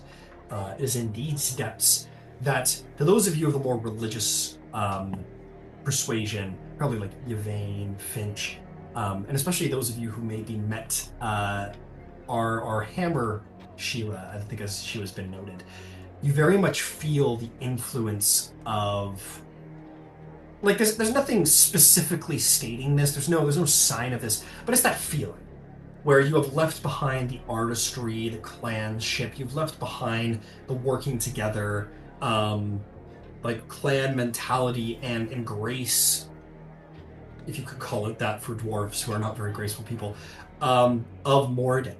And you have now entered into the tunneled roots of the earth, which have been abandoned by the followers of Moradin, by his people, and into darker parts of the tunnels. It is in these abandoned places that the darker gods prevail. And that's probably exactly why you're heading in this direction. You make your way through. Only the sound of your steps can be heard to each and every one of you as you make your way through the dark. Just up ahead now. Go ahead, Zarvolg.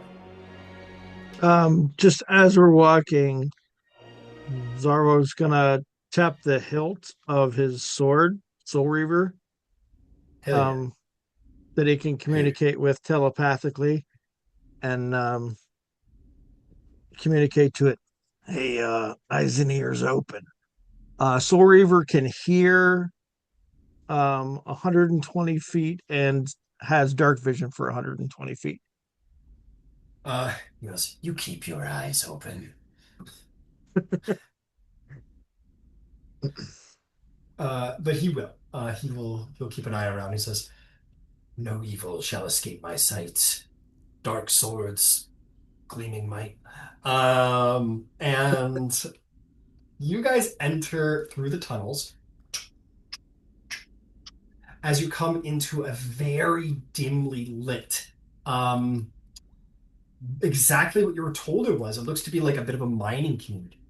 You get the sense that people at this level didn't like mine and then leave and go back home. They probably spent a couple of days in like what has been set up as like a mining town to sort of tap the deeper veins in the earth.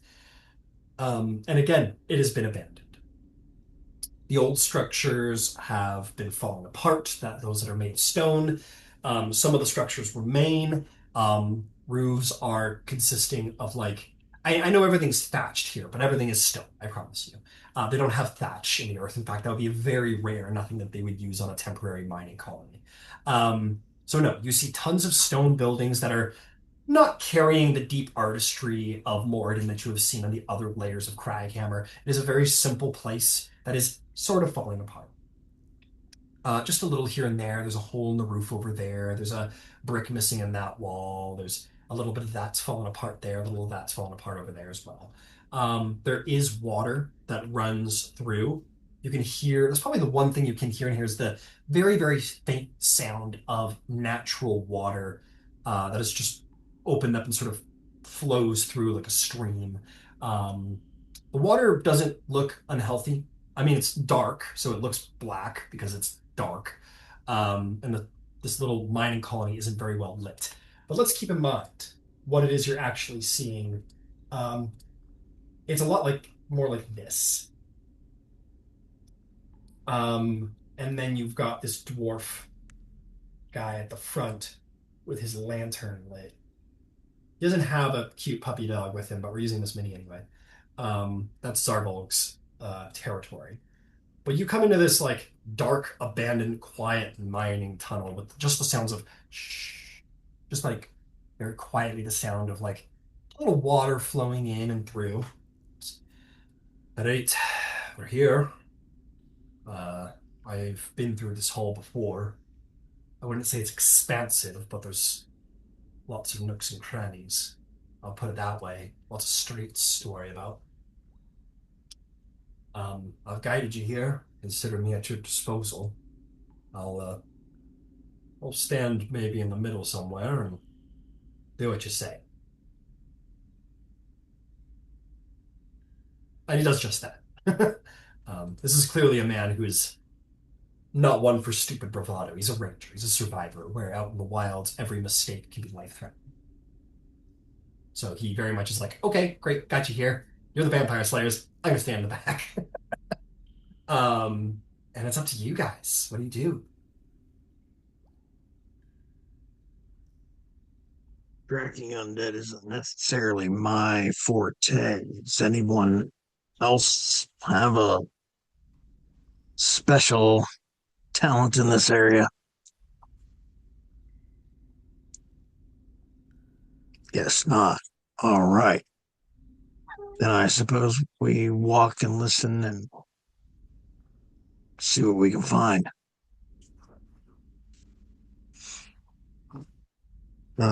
And so, yeah. Let's go. Is this? Do we get the impression that this is kind of the end of the line? No, this is the encampment, right? So there's probably Yeah. something that goes a little deeper in. Yeah, and like you said, this is, and you would clearly see the structure. It's like a little cavern, and that's probably why they set it up as the sort of mining colony. So there's, Yeah. it's a little bit of a town. It's like a very small town. Yeah. So there are definitely passages and hallways and back alleys and stuff to go through.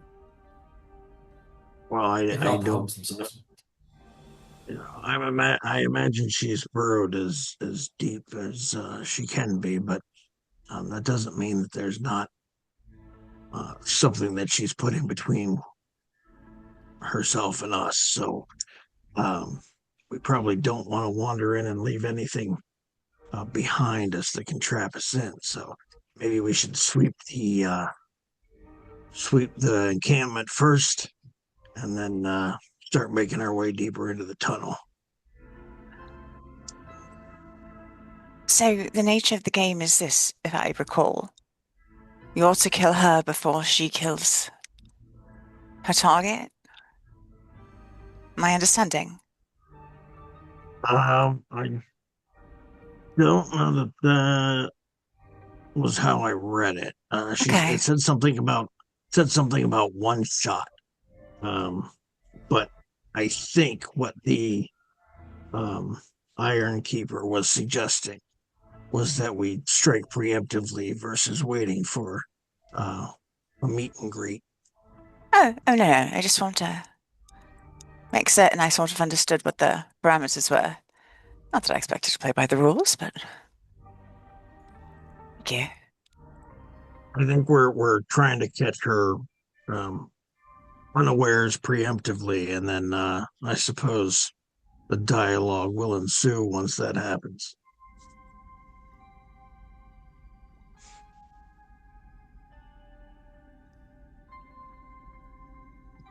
Can everybody see? Not as well as you, but yeah, I think we can all see. All right. Oh, there's a dragon with us. I I keep Oh, forgetting I'm she's sorry. I there. love Malisaurus trailing behind. That's hilarious. Oh yeah, Melisaurus has been here the whole time, and I think I considered at multiple points she's like to tiptoeing describe. along. I considered multiple times talking about the dragon being there with Finch, but I feel like after all this time, Finch, it's just so used to it. I think it's more funny to not add it to Finch's description at all, where Finch is walking through town with a dragon, and everyone's going, "Holy fuck! By Morden!" And Finch, you're totally used to the white noise of people being surprised at this point. Not phased at all. Yeah. Well, that's interesting. And maybe I have my lore wrong, but I mean, I know everybody's kind of afraid of dragons and everybody has their history, but don't dwarves specifically kind of really hate dragons? They kind of hate everybody. Yeah, fair enough. I know that they definitely have like an extensive history with giants. I know that dwarves and giants Right. really don't. Yeah. I don't think they dislike dragons so much that they would like flip out about it. But everybody's got their dragon trauma after the Chroma Conclave. I think the dwarves Sure. least of all, frankly, because they're under the earth where the dragons weren't. Right. Still very surprised, probably, by the dragon. All right. Well, shall we, using my super honed ranger senses, I've made the very educated decision that we should start to the left.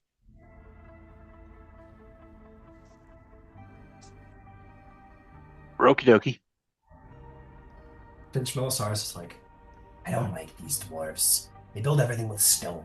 It's more fun when it's wood, because then it burns. We could just burn this whole place down and pick up after, right? I wouldn't be saying that too loud right now. Okay. Nobody speaks dragon. Okay, I'll whisper. Literally everyone here speaks Draconic. Listen, I've never had a conversation with a vampire before.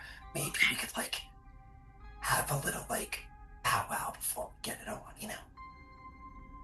Okay, we'll try Has that. anyone ever considered inviting them to dinner before violence? Maybe they just need a friend. Maybe they want us to be the dinner. I have some extra garlic in my bag, so not a problem. Okay. I'm sorry, a vampire or dragon would be the shit, though. Right. That's what I'm saying. Like, are all vampires? I don't truly believe everyone's evil. What if Finch becomes a vampire? Ugh, unstoppable. Let's go. No.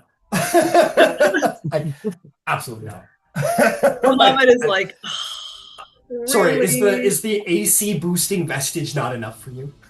It's only 25, okay? Gotta get my the AC is 30. only 25 without the fucking shield that I have. Is that what you're up to now? 25? Yeah. That's great. I had to give the fucking Bahamut shield, so I gave the Bahamut shield. I was compelled by Lord. You guys begin to move. Melisaris is just like kind of bugging you, Finch, because like, I'm telling you, we could just like just try to making friends. I'm sure they've got plenty of cool stories. Maybe they just need like a platform to have a voice, you know. Or vampire rights. I don't believe in them, but it could be cool. Okay, let's read the room when we get there, okay? Read the room, okay. Read the room. Read the room. And I'll try. Can Drycerin lean in and just be like, we know some friendly vampires. We don't have to start with this one. We do? Yeah. Yeah. What? We can. Where? We have to go back to Western. It's a whole thing. Okay. Starts turning around to leave. No, not today. Not today. Oh. Come on, man. It's like Christmas. It's like telling me you got me a really good gift that I can't open. Anyway, okay. And you guys head out. You make your way, and I assume you're all traveling together, big clump? Yep. Yeah, big clump. All right, cool. Being safe. Excellent. Zarvolg at the lead. I imagine the big old dragon and its paladin at the back. You guys begin to make your way through the colony. It's creepy as fuck. Because it's pitch black and it's just like uninteresting walls and whatever, and roofs and doors that lead into the buildings. You're going to start making your way around as you go looking for evil. Zarvolg, it sounds like you're sitting at the front here. Would you like to make any investigations or survival checks here? Yes, I would like to make plenty of all of those. Sure, Yeah, let me make a survival check. Beautiful. Oh, this is the first time I've rolled a die in months. One time, auto crit Oh, very nice. What's for the a total? 28. That's really, really good. You know what? That's really good, and I'll tell you why. You guys are walking. It's eerie. And Zarvolg, as you're walking through the city streets, with all these like doors around you in this abandoned place, you suddenly get the realization. You're like, we're rats in a trap. Because there are doors everywhere. There are roofs everywhere.